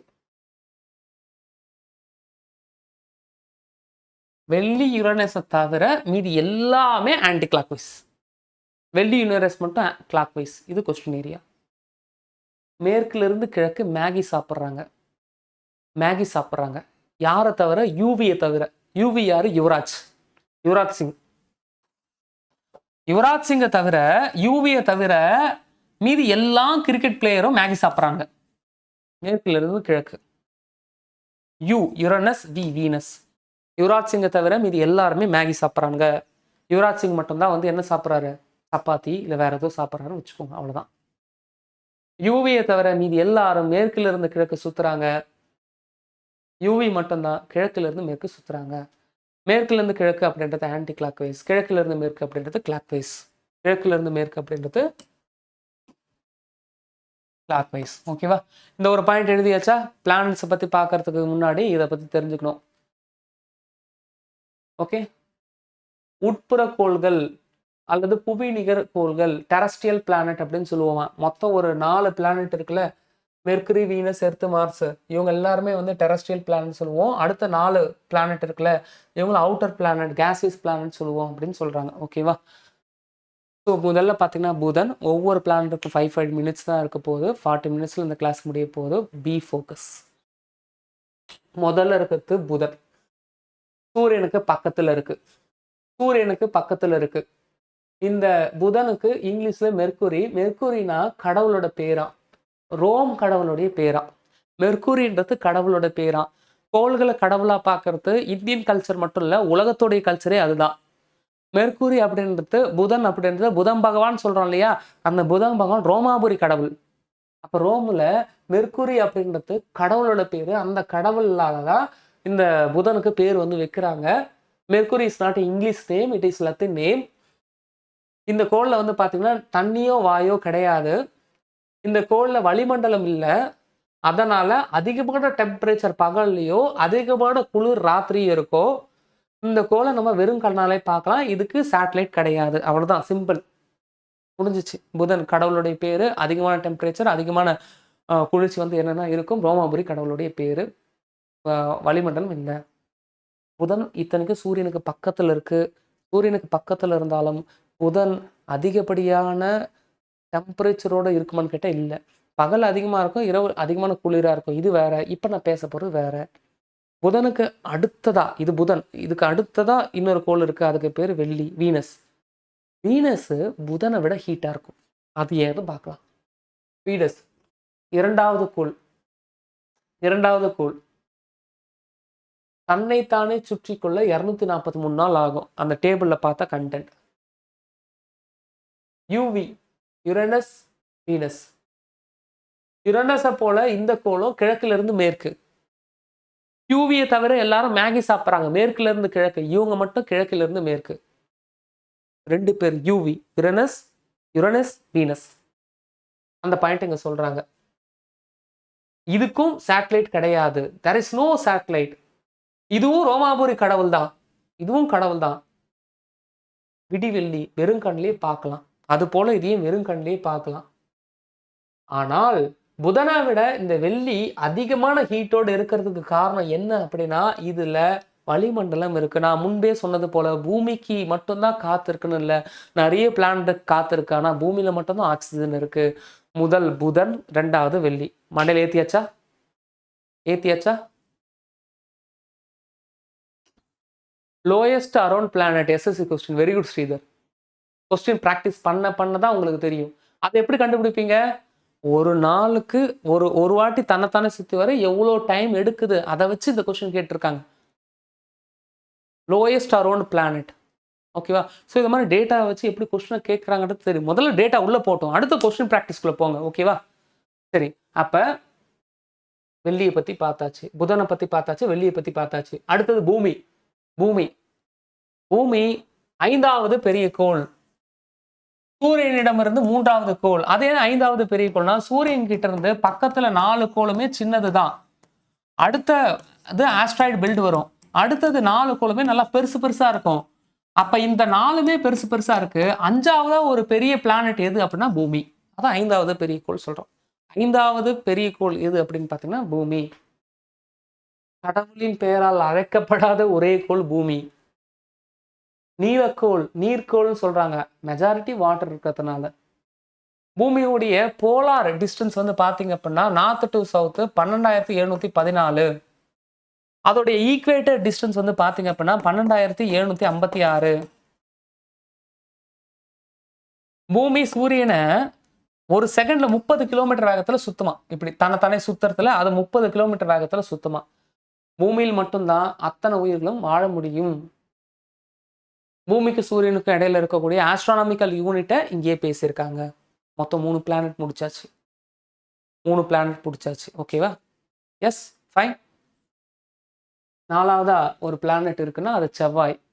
பூமியும் செவ்வாயும் திட்டத்திட்ட ஒரு நாளைக்கான டைம் ஒண்ணுதான். இதுவும் கடவுளுடைய பேர். அத்தனையும் ஃபர்ஸ்ட் எல்லாம் பார்த்து ரோம் தானே, இதுவும் ரோமாபுரி கடவுள் தான், மாஸ். பூமி எப்படி ப்ளூவா இருக்கோ அதே போல செவ்வாய் சிவப்பா இருக்கு. பூமி ப்ளூவா இருக்கிறதுக்கு காரணம் தண்ணி, செவ்வாய் சிவப்பா இருக்கிறதுக்கு காரணம் அயன் ஆக்சைடு. இரும்பு அதிகமா இருக்கிறதுனால இரும்புடைய தாது iron oxide Fe2O3. Iron oxide இதுக்கு மேல அதிகமா இருக்கிறதுனால இது ரெட் கலர்ல இருக்கிறதுனால இதை சிவந்த கோள், ரெட் பிளானட் அப்படின்னு நம்ம வந்து சொல்றோம். பூமியை போலவே இங்கேயுமே பனிகள் இருக்கு அப்படின்னு சொல்றாங்க. பனி, ஐஸ் கேப்ஸ் இருக்கு. பூமிக்கு ஒரே ஒரு துணைக்கோள் இருக்கு. சூரிய குடும்பத்திலிருந்து 3வது பிளானட்டுக்கு தான் சேட்டலைட்டே ஸ்டார்ட் ஆகுது. நேச்சுரல் சேட்டலைட் நிலா, அமாவாசை பௌர்ணமி வரக்கூடிய நிலா. இப்ப 4வது கோளா இருக்கிற சிகப்பு கலர்ல இருக்கிற அயன் ஆக்சைடு அதிகமா இருக்கிற செவ்வாய், போர்க்கடவுளா இருக்கக்கூடிய மாசுக்கு சேட்டலைட் இருக்கு. 1 இல்லை 2. அந்த 2 பேர் என்னன்னா டீமஸ் போபஸ். TNPSC question. டிஎன்பிஎஸ்சியில் எப்படி கொஸ்டின் கேட்பாங்கன்றத நான் சொல்றேன். உங்களுக்கு ஒரு அவேர்னஸ் கிடைக்கும். ஒன்ஸ் நீங்க நோட்ஸ் எல்லாம் எடுத்து முடிச்ச உடனே ஒவ்வொரு பிளானட்டுக்கு நேம் எழுதுங்கம்மா. அந்த பிளானட்டுக்கு சிறப்பு எழுதுங்கம்மா. சிறப்பு பெயர், ரெட் பிளானட், ப்ளூ பிளானட் எழுதுங்க. அந்த பிளானட்டுக்கு அட்மாஸ்பியர் இருக்கா, இருக்குன்னு போடுங்க. இருக்கா, அது இருக்கிறதுனால தான் புதனை விட வெள்ளி, மாசை விட வீனஸ் டெம்பரேச்சர் அதிகமா இருக்கு. ஈவன் டிஸ்டன்ஸ் அதிகமா இருந்தாலும் போடுங்க. பூமிக்கு அட்மாஸ்பியர் இருக்கு, அதுல ஆக்சிஜன் இருக்கிறதுனால தான் எல்லாரும் வாழ்றாங்க, போடுங்க. இந்த ஒர்க்கை தான் மிஸ் பண்ணி போன வருஷம் பேட்ச் ஸ்டூடெண்ட் எதுவுமே கிளியர் பண்ணாம போனதுக்கு காரணம். இந்த ஒர்க் பண்ணுங்க. இதுதான் நோட்ஸ் எடுக்கிற கலை. ஒரு நாள் அப்படின்றது எவ்வளவு நேரம் வந்து சுத்தி வரும். நம்பர் ஆஃப் சேட்டலைட் எத்தனை இருக்கு, அந்த சேட்டலைட்டுக்குன்னு ஏதாவது சிறப்பு இருக்கா, துணைக்கோளின் சிறப்பு எழுதுங்க. இப்படி எழுதி இந்த 9 பிளானட்டையும் அல்லது 8 பிளானட்டையும் ஒரு பேப்பர்ல வர வைங்க. இதுதான் கலை. நான் மறுபடியும் சொல்றேன். நீங்க எழுத்து பயிற்சி மூலியமா மட்டும்தான் இந்த எக்ஸாமை கிராக் பண்ண முடியும். அதுதான் ரிவிஷனுக்கு ஒரே வழி. இதை யாருமே பண்ண மாட்டாங்க. ரீகாலே வராது. இதை பண்ணாம நீங்க பண்ணீங்கன்னா ரீகால் வரவே வராது. இதை பண்றது டைம் வேஸ்ட்னு நினைக்கிறது தான் உள்ளதுலே முட்டாள்தனம். நீங்க டைம் வேஸ்ட்னு நினைக்கிற வரைக்கும் அகாடமிலாம் பொழைச்சிக்கும். ஏன்னா நீ என்னைக்குமே கிளியர் பண்ண மாட்டேன், எனக்கு தெரியும். இதை பண்றது டைம் வேஸ்ட்னு பண்ணாத கேண்டிடேட் தான் அந்த அகாடமின்ற அந்த மோச வலையில. நானும் ஒரு அகாடமி ஓனர் தான், நானே சொல்றேன்.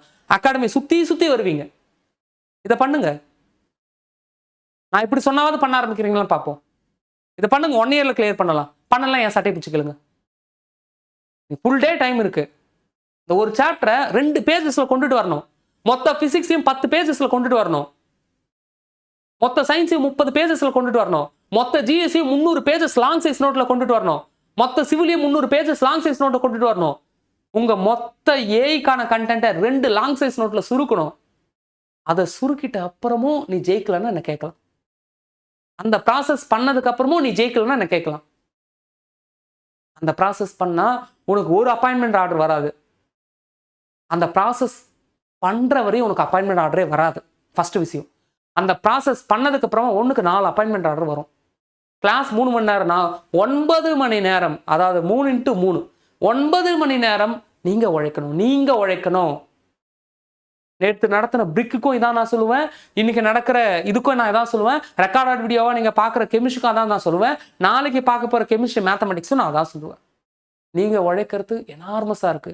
நாளையிலேருந்து காலையில் 5 மணிக்கு எழுந்து குட் மார்னிங் போடணும். ஓகேவா? அதான் டார்கெட். எழுந்துக்கணும்னு நைட்டு தூங்கும் போதே நினைச்சிட்டு படுங்க, எழுந்துக்கலாம். நாளையிலேருந்து ஒவ்வொரு குரூப்லையும் குட் மார்னிங் எனக்கு வரணும். ஓகேவா? அப்படி வந்தாதான் வந்து 5 AM கிளப். ஓகேவா? சரி, பார்ப்போம். இப்போ நம்ம யாரை பத்தி பார்த்தோம்? செவ்வாயை பத்தி பார்த்தோம். Deimos Phobos. பூமிக்கு நிலா, பூமி நீலக்கோள், செவ்வாய் சிவப்பு கோள். பூமிக்கும் இந்த செவ்வாய்க்கும் இடையில ஒரு நாளைக்கான இது 23.3, இது 24 மணி நேரம். அயன் ஆக்சைடு இரும்பு, அயன் ஆக்சைடு இரும்பு, புரியுதா? மாசு புதன், முதல் கோள், அதிக ஹீட்டு, அதிக சில் டவுனும் இருக்கும். அதுக்கு பக்கத்துல வெள்ளி, வளிமண்டலம் இருக்கிற முதல் கோள், வளிமண்டலத்துல ஆக்சிஜன் இருக்கிற முதல் கோள் பூமி. வளிமண்டலம் இருக்கிறதுனால ஹீட் இருக்கு. ஹீட் ஏன் இருக்கு? பசுமை இல்ல வாயு, கிரீன் ஹவுஸ் கேஸோட எஃபெக்ட் எங்க அதிகமா இருக்கு அப்படின்னா அங்க இரண்டாவது கோளா இருக்கிற வெள்ளியில இருக்கு. அடுத்தது இங்க பூமியிலயும் இருக்கு. கிரீன் ஹவுஸ் கேஸ் எமிட் பண்ண கார்பன் டை ஆக்சைடு என்ன பண்ணும்? பகல்ல வரக்கூடிய சூரியன் வெளிச்சத்தை, சூரியனுடைய அந்த வெப்பத்தை அப்படியே உறிஞ்சி வச்சுக்கிட்டு ராத்திரி அதை பூமி மேல தெளிக்கும். அதான் கிரீன் ஹவுஸ் எஃபெக்ட். அதுதான் கிரீன் ஹவுஸ் எஃபெக்ட். அதனாலதான் வெப்பமா இருக்கு ஒவ்வொரு கோளும். அட்மாஸ்பியர்ல கார்பன் டை ஆக்சைடு இன்க்ரீஸ் ஆச்சுன்னா அது அந்த கோளை வெப்பப்படுத்தி விட்டுரும். ஓகேவா?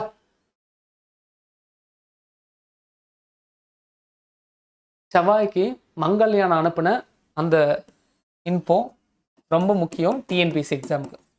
மற்ற எக்ஸாமுக்கு இது முக்கியம். என்ன டேட் அனுப்புனாங்க, யார் யாரெல்லாம் சேர்ந்து அனுப்புனாங்க, இது எல்லாத்தையும் கொஞ்சம் பார்த்து வச்சுக்கோங்க. அடுத்தது ஜூபிட்டர், வியாழன், புதன், வெள்ளி, பூமி, செவ்வாய், இந்த 4 கோளுக்கு அடுத்ததாக குறுங்கோள்கள் இருக்கும். அதுக்கப்புறம் மீதி 4 கோள்கள் ரொம்ப பெருசாக இருக்கும். நிறைய துணைக்கோள்கள் இருக்க போது வளையங்கள் கூட இருக்கலாம், டென்சிட்டி கம்மியாக இருக்கும். அதை வாயு கோள்கள் அப்படின்னு நம்ம வந்து சொல்லுவோம், கேசியஸ் பிளானட் அப்படின்னு சொல்லுவோம். இந்த பேசிக் சென்ஸோட பாருங்க. ஓகேவா? ஸோ வியாழன், ஜூபிட்டர், சூரிய குடும்பத்தில் மிகப்பெரிய கோள் வியாழன். ஓகேவா? லார்ஜஸ்ட் பிளானட் இந்த சோலார் சிஸ்டம் இஸ் ஜூபிட்டர், வியாழன். ராசியில குரு பகவான் அப்படின்னு சொல்லுவாங்க. நிலாவுக்கும் வெள்ளிக்கும், நிலான்றது ஒரு சேட்டலைட் தான், வெள்ளி அப்படின்றது ஒரு பிளானட் தான். இந்த 2 பிளானட்டுக்கு அடுத்ததா விண்வெளியில ரொம்ப பிரகாசமா தெரியுது வியாழன். சூரிய குடும்பத்திலேயே ரொம்ப ஃபாஸ்டா, ரொம்ப வேகமா சுத்தது வியாழன். அதுதான் அந்த போய் டைம் போய் பாருங்க பாருங்க, எங்க இங்க போய் பாருங்க, டைம் பாருங்க. ரொம்ப ஃபாஸ்டா சுத்துறதுனா ரொம்ப கம்மி நாள் ஆகும். இங்க பாருங்க, வியாழன் பாருங்க. வியாழன் உள்ளதுலேயே 9.92 ரொம்ப ஃபாஸ்டஸ்ட் ஸ்பின்னிங் ஸ்பீடு இருக்கிறது. ஸ்பின்னிங்னா வந்து என்ன? சுத்துறது. பவுலர் ஸ்பின் போடுறாரு இல்லையா, தன்னைத்தானே பால் சுத்திக்கிட்டே போகுது இல்லையா, அதேதான். ரொம்ப ஃபாஸ்டா தன்னைத்தானே சுத்துறது எது அப்படின்னா வியாழன். 9.92. ரொம்ப ஸ்லோவா தன்னைத்தானே சுத்துறது. அதுதான் Sridhar, lowest around planet. SSC question sir. தன்னைத்தானே சுத்துற ஸ்பின்னிங் ஸ்பீட் ரொம்ப கம்மியா இருக்கிறது எது அப்படின்னா வெள்ளி, வீனஸ். 243 நாள். இது எஸ்எஸ்சி கொஸ்டின். அப்ப இந்த ஸ்பின்னிங் ஆர்டரை இன்க்ரீசிங் ஆர்டர், டிக்ரீசிங் ஆர்டர்ல கூட எழுதலாம். உன்னை நான் தோக்கடிக்கணும்னு முடிவு பண்ணிட்டேன்னா நான் எடுக்கிற கொஸ்டின் இப்படி தான் இருக்கும். Among the 4 planet the spinning order, increasing order. ஒரு 4 பிளானட் நான் கொடுத்துருவேன். எது 4 பிளானட் நான் கொடுக்கலாம்? பூமியை கொடுக்கலாம், செவ்வாயை கொடுக்கலாம், அடுத்தது புதனை கொடுக்கலாம். 24, 23, 24, அப்புறம் 58, அதுக்கப்புறம் வெள்ளியை கொடுக்கலாம். ஃபர்ஸ்ட் 4 பிளானட்டை கொடுத்துட்டு எது ஸ்பின்னிங் ஆர்டர் இன்க்ரீஸ் ஆகுது, சின்னதுல இருந்து பெருசு வந்து எது போகுது? ஸ்பின்னிங் ஸ்பீடு இல்லைன்னா டைமு. அப்ப இங்கெல்லாம் கன்ஃபியூஸ் ஆவீங்க. ஸ்பின்னிங் ஸ்பீடு என்ன கேட்கறான்? எவ்வளோ வேகத்துல சுத்துறான். அப்ப முதல்ல எவ்வளோ ஸ்லோ, ஸ்பின்னிங் ஸ்பீடோட இன்க்ரீசிங் ஆர்டர். உள்ளதுல ஸ்பின்னிங் ஸ்பீடு கம்மியா இருக்கிறது எதுன்னு பார்ப்பேன். உள்ளதுல ஸ்பின்னிங் ஸ்பீடு கம்மியா இருக்கிறது வெள்ளி. வெள்ளியை விட கொஞ்சம் அதிகமா இருக்கிறது புதன். புரியுதா? நாட்கள் குறைஞ்சிட்டே வரும். புதனை விட கொஞ்சம் அதிகமா இருக்கிறது செவ்வாய். செவ்வாயை விட கொஞ்சம் அதிகமா இருக்கிறது பூமி. நாள் குறைஞ்சிட்டே இருக்கும், வேகம் அதிகமாயிட்டே இருக்கும். அப்ப ஸ்பின்னிங் ஸ்பீடு இல்ல டைமு. அவன் இப்ப இது மாதிரி கொஸ்டின் கேட்டா டஃப்னு சொல்லுவீங்க. அதான் விஷயம். படிக்கும் போது தெளிவா படிச்சு நோட்ஸ் எடுத்துட்டீங்கன்னா யாராலையும் அசைக்க முடியாது. ஓகேவா? ஸோ அதுதான் வந்து என்ன அங்க வந்து அந்த வார்த்தைக்கான அர்த்தம். ஓகேவா? ஸோ கொஞ்சம் ஸ்பீடா போகலாம். முதல் கிளாஸ் அப்படின்றதுனால இவ்வளோ லேகா வந்து என்ன போயிட்டு இருக்கு, நீங்க புரிஞ்சுக்கணுன்றதுக்காக தான். ஸோ இதுக்கப்புறம் வந்து என்னன்னா நான் இதுதான் எதிர்பார்க்குறேன். இப்படிதான் ஒவ்வொரு கிளாஸோடைய நோட்ஸும் நீங்க வந்து எடுக்கணும் நான் எதிர்பார்க்குறேன். ஓகேவா? ஜூபிட்டர், வியாழன், king of the Roman god அப்படின்னு நம்ம வந்து சொல்றோம். இதை வலிமைக்கோள் அப்படின்னு சொல்றோம். கேஸ் செயின்ட், அதாவது அதுக்கான அர்த்தம் என்னன்னா முழுக்க காத்து தான் இதுல வந்து இருக்கு. அதே போல இதோடைய வளிமண்டலத்துல நான் சொல்றது வெள்ளிக்கு வளிமண்டலம் இருக்கு, பூமிக்கு வளிமண்டலம் இருக்கு, அதே போல வியாழனுக்கும் வளிமண்டலம் இருக்கு. அந்த வளிமண்டலத்தை ஹைட்ரஜனும் ஹீலியமும் அதிகமா இருக்கு. அதை எப்படி கம்பேர் பண்றாங்கன்னா சூரியனுக்கு எப்படி ஹைட்ரஜனும் ஹீலியமும் அதிகமா இருக்கும் அதே போல இந்த ஜூபிட்டருக்கும் ஹைட்ரஜனும் ஹீலியமும் அதிகமா இருக்கு அப்படின்னு சொல்றாங்க. ஆனா அந்த ஹைட்ரஜனும் ஹீலியமும் ஒன்று சேர்ற அந்த ப்ராசஸ் மூலியமா அது வந்து ஹீட்டை கொடுக்குதான்னு கேட்டால் அது இல்லை. ஹைட்ரஜனும் ஹீலியமும் அங்கே வந்து அதிகமாக இருக்குது. எங்கே? வியாழனில். பூமியில் ஆக்சிஜன் இருக்குது, வியாழனில் ஹைட்ரஜன் ஹீலியம் அதிகமாக இருக்குது. ஸோ இங்கே வந்து பார்த்தீங்க அப்படின்னா இதில் துணைக்கோள்கள், நிறைய துணைக்கோள்கள் இருக்கக்கூடிய பிளானட்டாக நீங்கள் இது வந்து பார்க்கலாம். ஐயோ யூரோப்பா ஸ்கூல் புக்கில் இருக்கிற விஷயங்களை மட்டும் படித்து வச்சுக்கோங்க. கனிமீட், கேலிஸ்டா, நம்ம நிலா போல் இதெல்லாம் வந்து அதுக்கான துணைக்கோள்கள். அவ்வளோதான். வியாழனுக்கு அப்புறம் சனி, வளையம் இருக்கிறது சனி. 2வது பெரிய கோள் ஜூபிட்டருக்கு அப்புறமா பெரிய கோளாக இருக்கிறது சனி. டென்சிட்டி கம்மியாக இருக்கிறது சனி. கடலை தூக்கி போட்டால் மிதக்கிறது சனி. சனி எப்படி இருக்கு பாருங்க, கொஞ்சம் கிரீனிஷாக இருக்கு. செவ்வாய் எப்படி இருக்கு பாருங்க, ரெட்டிஷாக இருக்கு. சனி எப்படி இருக்கு பாருங்க, கொஞ்சம் கிரீனிஷாக இருக்கு. சனியில் 146 நேச்சுரல் சேட்டலைட் இருக்கு. 62 கிடையாது, 146. 146 நிலா சனியில் இருக்கு. சனிக்கோள்ல போய் உட்காந்துக்கிட்டு இல்லை நைட்டு படுத்துக்கிட்டு சனிக்கோள்ல மேலே பார்த்தீங்கன்னா 146 நிலா இருக்கும். பூமியில் ஒரு நிலா இருக்கிறதுக்கு பல கவிஞர்கள் உருவானாங்க. சனியில் போய் உட்காந்துக்கிட்டு நைட் டைம் படுத்துக்கிட்டு 146 நிலாவில் முகம் தெரிஞ்சு கவிதைலாம் எழுத ஆரம்பிச்சாங்கன்னா எப்படி இருக்குன்னு இமேஜின் பண்ணுங்க. சனியில் நிறைய நேச்சுரல் சேட்டலைட், நிறைய நிலா இருக்கு. சனியை தூக்கி கடலில் போட்டால் கடல் அது மிதக்கும். இங்க இங்க ஒரு விஷயத்தை நல்லா புரிஞ்சுக்கணும். சனியில் 146 நிலா இருக்கு. அந்த நிலாவிலேயே ரொம்ப பெரிய நிலா எது அப்படின்னா டைட்டன். மிகப்பெரிய நிலா டைட்டன். அந்த டைட்டன் நம்ம சூரிய குடும்பத்திலே ஒரே ஒரு நிலாவுக்கு மட்டும்தான் வளிமண்டலம் இருக்குன்னா அது டைட்டன். 146 நிலாவில் பெரிய நிலா டைட்டன். இந்த சனியில பெரிய நிலா டைட்டன். அந்த டைட்டன்ல காத்து இருக்கு. சூரிய குடும்பத்திலே ஒரு நிலாவுக்கு காத்து இருக்கு, ஒரு நிலாவுக்கு வளிமண்டலம் இருக்குன்னா அது இதுதான். வெள்ளியில காத்து இருக்கு, பூமியில காத்து இருக்கு. அதுக்கப்புறம் இப்ப பார்த்தோமே வியாழன்ல காத்து இருக்கு, ஹைட்ரஜன் ஹீலியம் இருக்கு. அதே போல சனியில இருக்கிற துணைக்கோளுக்கு காத்து இருக்கு. அதுல எது இருக்குன்னா நைட்ரஜனும் மீத்தேனும் அதிகமா இருக்கு. நைட்ரஜனும் மீத்தேனும் அதிகமா இருக்கு. அவ்வளவுதான். இதான் சனியை பத்தி நீங்க தெரிஞ்சுக்கிற ஒண்ணு. தண்ணியோட கம்மியான டென்சிட்டி இருக்கிறதுனால தூக்கி போட்டா மிதக்கும். டைட்டனை பத்தி சொல்றாங்க. சனியில 146 எத்தனை 146 நிலா இருக்குல்ல, அந்த நிலாவில் பெரிய நிலா டைட்டன் தான்.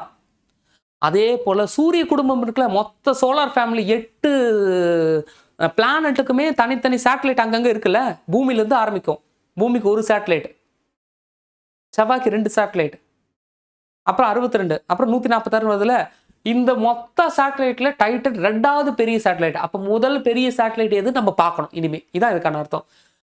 சனியில 146 சேட்டலைட்ல பெரிய சேட்டலைட் டைட்டன் தான். ஆனால் இந்த என்டையர் சோலார் ஃபேமிலியில 2வது பெரிய சேட்டலைட் டைட்டன். அப்போ இது கன்ஃபியூஸ் ஆகக்கூடிய ஒரு பாயிண்டா வந்து இருக்கு அப்படின்றத புரிஞ்சுக்கோங்க. அதே போல நாசாவுடைய கருத்துப்படி டைட்டன் தான் பூமி போலவே அதுலயும் வந்து வாழலாம் அப்படின்ற மாதிரி நிறைய வந்து சொல்றாங்க. டைட்டன்ல பூமி போலவே வாழறதுக்கான சூழல்லாம் இருக்கு. ஒரு நிலாவில் போய் வாழ முடியுமானா அது டைட்டன்ல வந்து வாழலாம் அப்படின்னு சொல்றாங்க. Titan is the only Moon with a cloud and atmosphere. இதெல்லாம் கொஸ்டின் பாயிண்ட்டுங்க. இதெல்லாம் கொஸ்டின் பாயிண்ட். ஓகேவா? அடுத்தது யுரேனஸ். மற்றவெல்லாம் சுத்துவான், இப்படி இப்படி இப்படி இப்படி இப்படி இப்படி சுத்துவான். இவன் மட்டும் மற்றவெல்லாம் இப்படி நின்னத்திலே சுத்துவான். ஒன்று மேகி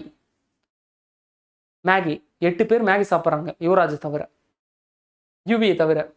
மேற்குல இருந்து கிழக்கு அப்படின்னா என்ன? எனக்கு இது மேற்கு, போர்டு மேற்கு, இது கிழக்கு. மேற்குல இருந்து கிழக்கு ஆன்டி கிளாக் வைஸ்ல, அப்புறம் கிழக்குல இருந்து மேற்கு. ஆனா இவர் மட்டும் எப்படின்னா கீழே படுத்துக்கின்னு அங்க பிரதேசனம் பண்றது, உருண்டினே போறது. உருளும் கோள் யாரு? யுரேனஸ். ஓகேவா? உருளும் கோள் யுரேனஸ். தொலைநோக்கியால் கண்டுபிடிக்கப்பட்ட முதல் கோள் யுரேனஸ். சூரியனிலிருந்து 7வது கோள் யுரேனஸ். பச்சை நிறமா இருக்கிறதுக்கு காரணம் மீத்தேன் கேஸ். செவ்வாய் சிவப்பா இருக்கிறதுக்கு அயன் ஆக்சைடு காரணம். பூமி நீளமா இருக்கிறதுக்கு தண்ணி காரணம். இவன் யுரேனஸ் பச்சையா இருக்கிறதுக்கு காரணம் இந்த methane cases. Okay, methane cases பச்சையா இருக்கிறதுக்கு காரணம் மீத்தேன் கேசஸ். ஓகேவா? யுரேனஸ் கடவுள் பேர்ல சொல்றாங்க. யூவி அதுல யுரேனஸ் சொல்றாங்க. யுரேனஸையும் வீனஸையும் தவிர மீதி எல்லாம் மேகி சாப்பிட்றாங்க. இவங்க மட்டும் கிழக்கு மேற்கு, அப்படின்னா கடிகார அச்சு. மேகி சாப்பிட்றவங்களாம் ஆன்டி கிளாக் வைஸ், இவங்க கிளாக் வைஸ்.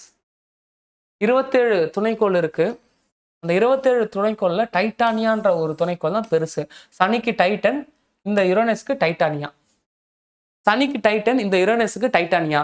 இப்போ அடுத்த கொஸ்டின் ஏரியா நான் அந்த டேபிள் நீங்கள் ரெடி பண்ணிட்டீங்கன்னா உங்களுக்கு தெரியும். டிஎன்பிஎஸ்சியில் அடுத்த கொஸ்டின் ஏரியானா இந்த சைடு ஃபுல்லாக பிளானட் கொடுத்துருவான், இந்த சைடு ஃபுல்லாக அந்த பிளானட்டுக்கான சேட்டலைட் கொடுத்து மேட்ச் பண்ண சொல்லுவான். போய் பாருங்கள், பழைய கொஸ்டின் இருக்குது, போய் பாருங்கள். ஓகேவா? ஸோ அடுத்தது நெப்டியூன். நெப்டியூன் தொலைவில் இருக்கிறதுனால ரொம்ப சில்லுன்னு இருக்கும்.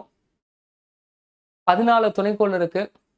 14 துணைக்கோளில் நெப்டியூனுக்கு ரொம்ப பெரிய துணைக்கோள் எது அப்படின்னு பார்த்தீங்கன்னா ட்ரைட்டன். ட்ரைட்டன். அப்போ Titan, Shani, டைட்டானியா and then Triton. சில்லுன்னு நிறைய காற்று வரும், சில்லுன்னு நிறைய காற்று வரும். ஓகேவா? ஸோ இவ்வளோதான். ஓகே, இதில் உங்களுக்கான டாஸ்க் என்னென்னா, டைட்டன் ஃபஸ்ட்டு பெரிய சேட்டலைட் கிடையாது, அது 2வது பெரிய சேட்டலைட். அப்போ ஃபஸ்ட்டு பெரிய சேட்டலைட் எது? டைட்டானியாவா ட்ரைட்டனா கண்டுபிடிங்க. ஓகேவா? சூரிய குடும்பத்திலேயே மிகப்பெரிய சேட்டலைட் டைட்டன், செகண்ட் பெரிய சேட்டலைட் டைட்டானியாவா இல்லை ட்ரைட்டனா, அதை கண்டுபிடிங்க. ஓகே, அடுத்தது இதுதான். இந்த இடத்தையும் நான் சொல்லிடுறேன். 23 டிகிரி டில்ட் ஆகி நம்ம பூமி வந்து சுத்துறதுனால தான், நம்ம பூமி 23 டிகிரி டில்ட் ஆகி சுத்துறதுனால மட்டும்தான் சீசன் உருவாகுது. அது என்ன சார் சீசன் அப்படின்னு கேட்டிங்கன்னா, குளிர்காலம், மழைக்காலம், கோடைக்காலம் இதெல்லாம் உருவாகிறதுக்கு காரணம் இந்த 23 டிகிரி டில்ட். இதெல்லாம் உருவாகாது. இந்த 23 டிகிரி டில்ட்டாக இருக்கிறதுனால தான் சீசன் உருவாகுது. இரவு பகல் உருவாகத்தை பற்றி பேசலை. இரவு பகல் உருவாகணும்னா அது டில்ட் ஆகாமல் இப்படி இருந்தாலே உருவாகும், சுத்தினா உருவாகும். இது டில்ட்டாகி சுத்துறதுனால தான் சீசன், வசந்த காலம், குளிர்காலம் இதெல்லாம் வந்து என்னென்னா உருவாகுது. இது ஒரு கொஸ்டின், டிஎன்பிஎஸ்சி கொஸ்டின். அதுக்கப்புறமா அடுத்தது சம இரவு சம பகல் கொண்ட நாள். இதை பேஸ் பண்ணி கேட்பாங்க. இல்லை அதிக இரவு கொண்ட நாள், அதிக பகல் கொண்ட நாள், அதுதான் குளிர்காலம், கோடைக்காலம் இதெல்லாம் சொல்கிறோம். ஸோ செப்டம்பர் 23, மார்ச் 21, இந்த சைடு பார்த்தீங்கன்னா ஜூன் 21, டிசம்பர் 22. ஈக்குவேட்டரில் டைரக்டாக சூரியனுடைய கதிர் விழுறது இந்த 2 நாளில். அதே போல போலில் டைரக்டாக சூரியனுடைய கதிர்கள் விழுறது இந்த 2 நாளில். அப்போ போலில் தான் விழுதுன்றதுக்காக நம்ம இந்த சைடுலாம் வந்து பார்த்தீங்கன்னா குளிர்காலங்களாக இருக்கும். அதுதான் நான் சொல்கிறேன், மழைக்காலம் செப்டம்பர் மார்ச் வரையும், செப்டம்பர் டு மார்ச் அந்த காலகட்டங்கள் தான் வந்து போலில் வந்து என்னென்னா 6 மாதம் வெப்பம், 6 மாதம் குளிர்ச்சின்னு சொல்கிறோம் இல்லையா, அது இந்த காலகட்டம் தான். இது ஒரு கம்ப்ளீட் சைக்கிள். இதில் இந்த 4 டேட்டையும் வந்து என்னென்னா படித்து வச்சுக்கோங்க. இந்த 4 டேட்டுக்கான டீட்டெயில் வந்து நான் வந்து இங்கே கொடுத்துருக்கேன். ஓகேவா? இதை நம்ம வந்து கொடுத்துருக்கேன். Long night, long night December 21 எழுதிக்கோங்க. Long day June 21, equal night and day March 21, equal day and night September 23. இந்த 4 டேட்டையும் எழுதிக்கோங்க. இந்த 4 டேட்டையும் எழுதிக்கோங்க. இல்லைன்னா பிபிடி நான் கொடுப்பேன், டோன்ட் வரி. ஸோ அடுத்தது குள்ளக்கோள்கள். குள்ளக்கோள்கள்னால் என்னென்னா, தனக்குன்னு ஒரு பாதை இல்லாமல் மொத்தமாக ஒன்று சேர்ந்து உருடுன்னு போகிறது தான் குள்ளக்கோள்கள். அப்போ இந்த குள்ளக்கோள்கள்லாம் வந்து ப்ளூட்டோவை சேர்த்துட்டாங்க. தனக்குன்னு ஒரு பாதை இல்லாமல் பக்கத்தில் இருக்கிற கோளோடு சேர்ந்து உருண்டுட்டு ஒப்புக்கு சப்பானியாக போகிறது குள்ளக்கோள்கள். ப்ளூட்டோ குள்ளக்கோள்கள். ஓகேவா? ஸோ அடுத்தது குறுங்கோள்கள். குள்ளக்கோள் வேறு, குறுங்கோள் வேறு. இது ஆஸ்ட்ராய்டு பெல்ட் அப்படின்னு நம்ம வந்து சொல்லுவோம். 4 பிளானட், நிலக்கோள்கள், வாயுக்கோள்கள், இதுக்கு நடுவில் ஒரு பெல்ட் போல் சுற்றி வருது இல்லையா, அதுதான் இந்த குறுங்கோள்கள் அப்படின்ற ஒரு கேட்டகரியில் சேர்க்குறோம். ஓகேவா? ஸோ அடுத்து வந்து பார்த்திங்க அப்படின்னா 2 விஷயத்தை நம்ம வந்து பேசுகிறோம். ஒன்று வந்து அப்பீலியன், இன்னொன்று பெரிலியன் அப்படின்னு நம்ம வந்து சொல்லுவோம். அப்பீலியன் அப்படின்னா என்னென்னா, நீள்வட்ட பாதையில் தான் சுற்றுது. இந்த மேஜர் ஆக்சிஸ் தான் நம்ம எடுக்கிறோம், அதில் ஒரு குறை இல்லை. ஆனால் இந்த நீள்வட்ட பாதையில் பூமி சென்டரில் இருக்குன்னு சொல்லலை, பூமி ஃபோக்கஸில் இருக்காங்க. அப்போ இந்த எலிப்டிக்கல் பாத்தில் ஃபோக்கஸ்ன்றது இங்கே இருக்கும், கரெக்டாக சென்டர் கிடையாது, ஃபோக்கஸ். அப்போ சூரியன் ஃபோக்கஸில் இருக்கும்போது சூரியன்லேருந்து ரொம்ப தூரத்தில் இருக்கிற அந்த டிஸ்டன்ஸுக்கு பேர் என்னென்னா அப்பீலியன் அப்படின்னு நம்ம வந்து சொல்லுவோம். 94.5 மில்லியன் மைல்ஸ். அதே போல் ரொம்ப கப்பியாக இருக்கக்கூடிய அந்த டிஸ்டன்ஸுக்கு பேர் பெரிலியன். பெரிலியன் அப்படின்றது அம்பை புள்ளி தமிழில் சொல்லுவோம், அது வந்து என்னென்னா சேவை புள்ளி தமிழில் சொல்லுவோம். அந்த டிஸ்டன்ஸை இங்கே வந்து கொடுத்துருக்கோம் பாருங்கள். வால் நட்சத்திரம் அப்படின்றது என்ன அப்படின்னா, வெப்பத்தை உமிழ்ந்துக்கிட்டே வந்து ஒரு பீரியாடிக்கல் டைமில் பூமிக்கு கிட்ட வந்துட்டு போகிறது தான் வந்து என்னென்னா வால் நட்சத்திரம் அப்படின்னு நம்ம வந்து சொல்கிறோம். வால் நட்சத்திரம் அப்படின்றது இதுதான். ஹெலி வால் நட்சத்திரம் அப்படின்னு சொல்லிட்டு ஒரு நட்சத்திரத்தை பத்தி ஸ்கூல் புக்ல வந்து குடுத்துருப்பாங்க. அது ஒரு நட்சத்திரம். அந்த நட்சத்திரம் மூவ் ஆகும். சூரியன போல அதுக்கும் எனர்ஜி இருக்கு. பட் ரொம்ப அதிகமான எனர்ஜியோ, ரொம்ப அதிகமான உருவமோ, ரொம்ப அதிகமான இதுவும் கிடையாது. சூரியன் மொத்த கேலக்ஸிய சுத்தி வர்றது போல இது அந்த சோலார் ஃபேமிலிக்குள்ள சுத்திட்டு வர ஒரு நட்சத்திரமா இருக்கு. சூரியனும் ஒரு நட்சத்திரம். அந்த நட்சத்திரத்தோட மினியேச்சரா நீங்க வந்து இத எடுத்துக்கலாம். சூரியனுக்கான நட்சத்திரம் ஒரு இடத்துல இருந்து எனர்ஜி கொடுக்குது. இவங்க மூவ் ஆயிட்டே எனர்ஜி லாஸ் பண்ணிட்டே வந்துருவாங்க. இந்த நட்சத்திரத்தினால பூமிக்கு பாதுகாப்பு அப்படின்னு சொல்ல முடியாது. பாதிப்பு நெறையவே இருந்திருக்கு. ஸோ வால் நட்சத்திரங்கள பத்தி பார்க்குறோம். இப்ப கடைசியா இந்த கெப்லருடைய விதிகள பத்தி பார்க்கலாம். இந்த கெப்லருடைய விதிகள் 3 விதிகள் இருக்கு. அதுல முதல் விதி இத தான் நான் எங்க போய் எழுத சொன்னேன், இங்கலாம் போய் எழுத சொன்னேன். எதுல? அந்த ஆஸ்ட்ரோனாமிக்கல் யூனிட் இதெல்லாம் இருக்கு இல்லையா? அதிலேயே போய் கூட எழுதிக்கலாம். முதல் விதி என்னன்னா, இந்த பாயிண்ட்ட பத்தியே பேசுறான். பக்கத்துல இருக்கிற பாயிண்ட் பெரிலியன், தூரத்துல இருக்கிற பாயிண்ட் அப்பீலியன். அந்த பாயிண்ட்ட பத்தி பேசுறது தான் ஃபர்ஸ்ட். நீள்வட்ட பாதையில சுத்தி வருது பாதைக்கான விதி. நீள்வட்டக்கான விதி. அதுல சூரியன் எங்க இருக்கு? ஃபோகஸ்ல இருக்கு. சூரியனுக்கு பக்கத்துல இருக்கிறது அண்மை புள்ளி, தூரத்துல இருக்கிறது சேமி புள்ளி. அப்பீலியன், பெரிலியன் அப்படின்னு நம்ம வந்து சொல்லுவோம். பெரிலியன் அப்படின்றது க்ளோஸ்டு. அப்பீலியன் அப்படின்றது தூரம். 2வது சம பரப்புகளின் விதி. Law of equal areas. கொஞ்சம் புரிஞ்சுக்க ட்ரை பண்ணுங்க. லா ஆஃப் ஈக்குவல் ஏரியாஸ் அப்படின்னா என்னன்னா, ஒரு நீள்வட்ட பாதை இருக்கு அப்படின்னா, இதுல இது கேக்கு. ஒரு எலிப்டிக்கல் ஷேப்ல இருக்கிற கேக்கு. இந்த கேக்ல சென்டரை வச்சு நான் பீஸ் போடல. ஃபோக்கஸ வச்சு நான் பீஸ் போடுறேன். இப்படி ஒரு பீஸு, இப்படி ஒரு பீஸு. இது ஒரு குழந்தைக்கு குடுக்குறேன், இது ஒரு குழந்தைக்கு குடுக்குறேன். இவனுக்கு மட்டும் என்ன நீட்டமா குடுக்குறீங்க? அவன் கேட்கறான். இவனுக்கு மட்டும் என்ன அகலமா பெருசா இருக்கு? அப்ப சொல்றேன், உனக்கு நீட்டமா இருக்கிறதுனால உனக்கு அதிகமா இருக்க மாரி தெரியும். உனக்கு அகலமா இருக்கிறதுனால உனக்கு அதிகமா இருக்க மாரி தெரியும். ஆனா 2 பேரோட ஏரியா ஒண்ணு தான். 2 பேருக்கும் ஈக்குவலா தான் நான் குடுத்துருக்கேன். சாப்பிடுங்க. உங்களுக்கு ஹைட் அதிகம் பண்ணி வித்த குறைச்சுட்டேன். உங்களுக்கு ஹைட்ட கம்மி பண்ணி வித்த அதிகம் பண்ணிட்டேன். Equal area. Equal area. அப்ப இங்க என்ன சொல்றாங்கன்னா, ஒரு ஈக்குவல் ஏரியாவ நான் எடுக்கிறேன். இந்த ஈக்குவல் ஏரியா எடுக்கிறேன். A1, A2 but A1, A2 not equal அப்படி இல்ல. ஈக்குவல். A1, A2 equal. அப்ப ஈக்குவலா இருக்கும் பொழுது, இந்த இடத்துல பூமி சுத்தி வருது. இந்த இடத்துல பூமி சுத்தி போகுது.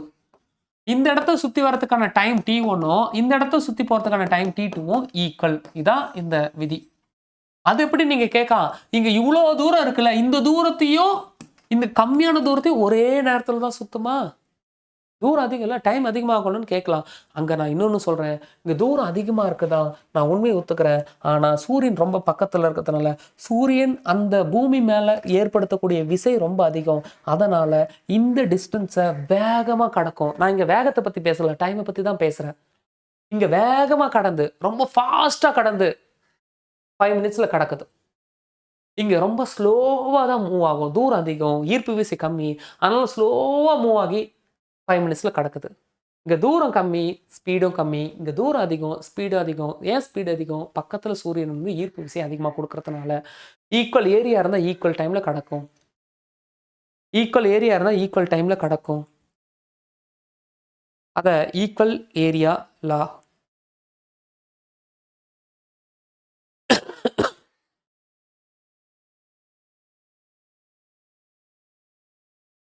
ஈக்குவல் ஏரியா லா.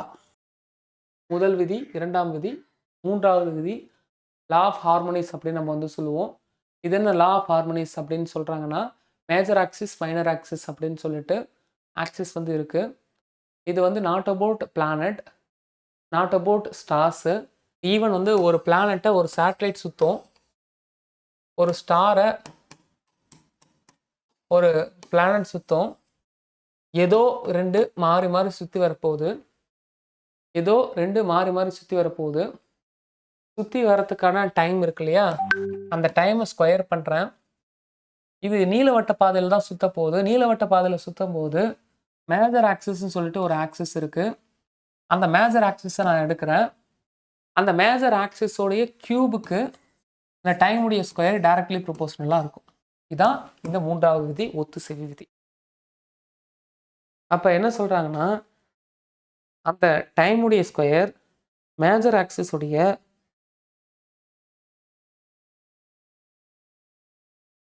ஆக்சிஸுடைய மேஜர் ஆக்சிஸ் உடைய கியூபுக்கு டைரக்ட்லி ப்ரொபோஷனலாக இருக்கும். அவ்வளோதான். ஸோ அவ்வளோதான். இதுக்கப்புறமா வந்து பார்த்தீங்கன்னா சுற்றி வருது தான். பூமி இருக்குது. பூமியை மேலே நிலா இப்படி சுற்றி வருது. சுற்றி வரத்துக்கான வேகம் என்ன? பூமி இருக்குது. பூமிக்கு மேலே ஒரு ஜிஎஸ்எல்வி சேட்டலைட் சுற்றி வருது. சுற்றி வரதுக்கான வேகம் என்ன? அதுக்கான ஃபார்முலா இது. v which is equal to gm divided by r plus h. அல்ல ஆர்ன்றது எந்த ஒரு விஷயத்தை யார் சுற்றி வராங்க? பூமியை நிலா சுற்றி வருதா, சூரியனை பூமி சுற்றி வருதா? அப்போ பூமி நிலா சுற்றி வருதுன்னா பூமிக்கான ரேடியஸ், சூரியனை பூமி சுற்றி வருதுன்னா சூரியனுக்கான ரேடியஸ். அதான் இந்த ஆர். அந்த ஆர்லேருந்து எவ்வளோ ஹைட்டு, பூமியிலேருந்து எவ்வளோ ஹைட்டில் சேட்டலைட் சுற்றி வருது, நிலா சுற்றி வருது, அல்லது சூரியன்லேருந்து எவ்வளோ டிஸ்டன்ஸில் பூமி சுற்றி வருது, ஆஸ்ட்ரானமிக்கல் யூனிட். அப்போ அந்த ஹைட்டு தான் இந்த ஹெச். இல்லை ஜி அப்படின்றது ஒரு கான்ஸ்டன்ட். நம்ம இங்கே பூமி போகிறதுனால பூமிக்கான கான்ஸ்டன்ட் 6.67 × 10⁻−11. இல்லை எம் அப்படின்றது பூமிக்கான மாஸ் 5.972 × 10⁻24 கிலோ. இதெல்லாம் போட்டிங்கன்னா உங்களுக்கு வேகம் கிடைச்சிடும். அதுக்கான ஃபார்முலாவும் இங்கே வந்து கொடுத்துருக்காங்க.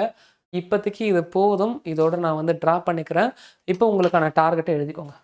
All foundation batch and railway batch. Target is, உங்களுக்கான ஸ்கெடியூல் குரூப்பில் போட்டிருப்பாங்க. நான் தான் போட்டேன், இல்லை மேம் போட்டிருப்பாங்க, மனோ மேம். இதே போல் வீக்லி ஸ்கெடியூல் ஸ்டார்ட் ஆகும். வீக்லி ஸ்கெடியூல் உங்களுக்கு ஷேர் ஆகும். ஆஸ் பர் த ஸ்கெடியூல் படி தான் நம்ம கிளாஸஸ் மேக்ஸிமம் இனிமேல் போகும். மெஜாரிட்டி அதுபடி தான் போகும் முன்னாடியே. ஓகேவா? சொல்லிட்டேன். மார்னிங் கிளாஸ் எல்லாம் 9 to 11 தான். காலையில் 5 மணிக்கு கிளாஸ்லாம் ஃபியூச்சரிஸ்டிக்காக நம்ம ஸ்டார்ட் பண்ணுவோம் ஒரு 1 month கழிச்சு. ஆனால் இப்போவே நீங்கள் வந்து அதுக்கு ப்ரிப்பேர் ஆகணுன்றதுக்காக 5 மணிக்கு நீங்கள் பண்ணணும். ஓகேவா? நானும் ப்ரிப்பேர் ஆகிட்டு இருக்கேன். 5 மணிக்கு எழுந்திருக்கேன். அதனால் அதுக்கு நீங்கள் ப்ரிப்பேர் ஆகிக்கோங்க. பில்டிங் மெட்டீரியல் கிளாஸ் முடிஞ்சிச்சு. இப்போ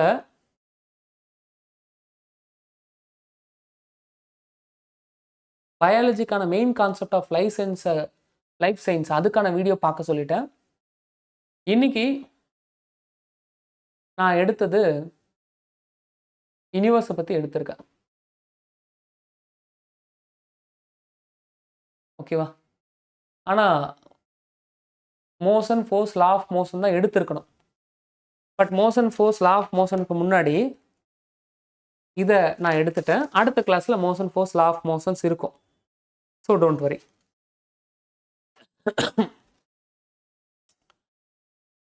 இப்போ இன்னைக்கான டார்கெட் எழுதிக்கோங்க. பயாலஜியில் main concept of life science,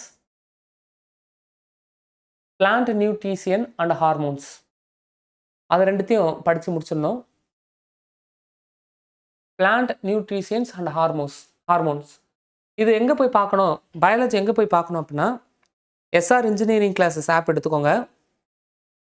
foundation பேட்சுக்கு எல்லா ஆக்சஸும் மேக்ஸிமம் கொடுக்க சொல்லியாச்சு. லோகோமோட்டிவ் பேட்சுக்கு ஆர்ஆர்பி ஜேஇ 2026 அந்த ஆக்சஸ் இருக்கும். இப்போ எல்லாருமே ஆர்ஆர்பி ஜேஇ 2026 சயின்ஸில் 4 டாபிக், அந்த 4 டாப்பிக்கில் பயாலஜின்ற டாபிக் போங்க. அதில் main concept of life science இருக்குது. அதுக்கப்புறம் ரெண்டாவது வீடியோவா plant nutrition and plant hormones இருக்குது. சார் 2 வீடியோ பார்க்கணும் சார். இதில் ஒரு ஸ்டூடெண்ட் பொறுப்பேற்றுக்கிட்டு உங்கள் குரூப்பில் டுடேஸ் டார்கெட்னு சொல்லிட்டு மெசேஜை டைப் பண்ணுங்கள். அது ஃபவுண்டேஷன் ப்ரோ பேட்சாக இருக்கலாம், ஃபவுண்டேஷன் பேட்சாக இருக்கலாம், அல்லது லோகோமோட்டிவ் பேட்சாக இருக்கலாம். அந்த 2 கெமிஸ்ட்ரி வீடியோ பார்க்கணும். ப்ளஸ் இன்றைக்கி நான் நடத்தின இந்த வீடியோவையும் நீங்கள் படித்து முடிச்சிடணும். நேச்சர் ஆஃப் யூனிவர்ஸ் இது தவிர்த்து பிரிக் மேசன்ட்ரி பார்த்துடணும். சார் நடத்தின பிரிக் மேசன்ட்ரியை பார்க்கணும். இதான் இன்னைக்கு டார்கெட். இன்னைக்கு டார்கெட்டே பெருசாக இருக்குது. இத்தனை நாள் கிளாஸ் ஆரம்பிக்கலாம்னு கேட்டிங்க இல்லையா? இதுக்கப்புறம் உங்களுடைய டார்கெட் இத்தனைக்கும் நம்ம 5 AM கிளப் ஸ்டார்ட் பண்ணி அதுக்கு ஆக்டிவிட்டிலாம் கொடுக்கல. இப்போ இந்த 1 month முதல்ல இதை தாங்குங்க. இந்த ஷெட்யூலில் நீங்கள் முடித்தாலே உங்களுடைய சக்ஸஸ் அப்படின்றது 100% உறுதி. இந்த ஸ்கெடியூல் முடிங்கப்பா, இந்த ஸ்கெடியூல் முடிங்க போதும். புரியுதா? ஸோ நான் கொடுத்த டார்கெட் புரியுதா? ஃபிசிக்ஸில் ஒரு டாபிக் கொடுத்துருக்கேன், கெமிஸ்ட்ரியில் 2 டாபிக் கொடுத்துருக்கேன், பிரிக்ஸில் ஒரு டாபிக் கொடுத்துருக்கேன். So that kindly finish. ஓகேவா? பிரிக்குக்கான வீடியோ உங்களுக்கு மேக்ஸிமம் வந்து அப்லோட் ஆகிடும் ஈவினிங்குள்ளே. இந்த வீடியோவும் உங்களுக்கு மேக்ஸிமம் வந்து அப்லோட் ஆகிடும். Don't worry. Okay okay. வேறு ஏதாச்சும் டவுட் இருக்கா? No no doubt. கெமிஸ்ட்ரியில் உங்களுக்கு தான் ஸ்கெடியூல் இருக்கேம்மா. அந்த ஸ்கெடியூல் படி போய் கேக்குதா? அந்த ஸ்கெடியூல் படி போய் வீடியோ போய் பாருங்க. வீடியோ எங்க போய் பார்க்கணும்னு சொல்லிட்டேன். ஓகேவா? பிரிக்குலாம் வந்து என்னன்னா லோகோமோட்டிவ் ஃபோர்ஸுக்கு வராது சொல்லிட்டேன். அதை கேட்டு இருக்காதீங்க. அது ஃபவுண்டேஷன் பேட்சுக்கான இது. லோகோமோட்டிவ் ஃபோர்ஸுக்கு இந்த கம்ப்ளீட் சயின்ஸ் கிடைக்கும், ரீசனிங் ஆப்டிடியூட் எல்லாம் வந்து என்னன்னா கிடைக்கும். ஓகேவா? அதனால அங்க போய் கேட்டுட்டு இருக்காங்க பிரிக் எனக்கு வேணும் அப்படிலாம் கேட்காதீங்க. Okay okay. Thank you all. Thank you. So as per சொல்லுங்க. 9 to 11 ஆபீஸ் டைமா இருக்கு. நோட்ஸ்ல எடுக்கல. டைம் என்ன சேஞ்ச் பண்ண முடியுமா சார்? டைம் அப்டேட் பண்ண முடியாதுமா. மேக்ஸிமம் வந்து நம்மளுடைய ஸ்கெடியூல் என்னன்னா காலையில் 5 மணிக்கு ஆரம்பித்து மதியம் 1 மணி வரையும் 3 கிளாஸ். இந்த 3 கிளாஸில் எந்த கிளாஸ் வேணாலும் இருக்கலாம். முதல்ல நீங்கள் அதை புரிஞ்சுக்கோங்க. நீங்கள் ஃபவுண்டேஷன் பேட்ச் தானே பிரியா? காலையில் 5 to 7 ஒரு ஸ்லாட்டு, அப்புறம் 9 to 1க்குள்ள 2 கிளாஸ் இருக்கும். இதான் ஜென்ரல். இதில் ஃபேக்கல்ட்டி அவைலபிலிட்டியை பொறுத்து இந்த 3 கிளாஸில் ஏதாச்சும் ஒரு கிளாஸ் 2 கிளாஸ் இல்லை சம்டைம் 3 கிளாஸுமே இருக்கும். அதே போல் ஈவினிங் 5 to 9 5 to 11 5 மணிக்கே ஸ்டார்ட் ஆகி 11 மணி வரையும் ஸ்லாட் பிரிச்சிருக்கோம். 5 to 7 ஒன்று, அப்புறம் 9 to 11 ஒன்று. இந்த 2 ஸ்லாட்டில் ஏதாவது ஒரு ஸ்லாட் வந்து கிளாஸ் இருக்கும். மதிய டைம் கிளாஸ் இருக்காது. இது எதுக்காகனா மதிய டைம் பசங்க படிப்பாங்க அப்படின்றதுக்காக. இப்போ நான் உங்கள் டைமை வந்து என்னென்னா இப்போ ஈவினிங் இப்போ நான் 5 to 7 நான் வந்து காலைல வச்சுருந்தா நீங்கள் அட்டன் பண்ணியிருக்கலாம். புரியுதா? 5 to 7 5 to 1 PM வரையும் எப்போ வேணாலும் கிளாஸ் வந்து எப்படி வேணாலும் ஸ்லாட் வந்து பிரிக்கும். ஓகேவா? Based on faculty availability. So இது வந்து வீடியோ வந்து நீங்கள் ரெக்கார்டடாக பட்டுன்னு பார்த்துணும். காலையில் எழுந்து 5 மணிக்கு எழுந்து பார்த்துணும். அதான் உங்கள் வேலை. அதுக்காக தான் உங்களுக்கு ஸ்கெடியூல் வந்து வாரத்துக்கு ஸ்கெடியூல் போடுறோம். அது ஒண்ணும் இல்ல. இப்ப இந்த வீக்லி ஸ்கெடியூல் எடுத்து வச்சுக்கணும், பிரிண்ட் அவுட் எடுத்து வச்சுக்கணும். அந்த வாரத்துக்குள்ள அதுக்கான அத்தனை விஷயமும் முடிக்கணும். முடிச்சா மட்டும் தான் நீங்க கேம்ல இருக்கீங்கன்னு அர்த்தம். ஓகேவா? பாருங்க, இது இத்தனைக்கும் ரிவிஷன்லாம் நம்ம இதுல கொண்டுட்டு வரல. ஓகேவா? தேங்க்யூ. பாய். தேங்க்யூ. நன்றி. பாய். Thank you sir.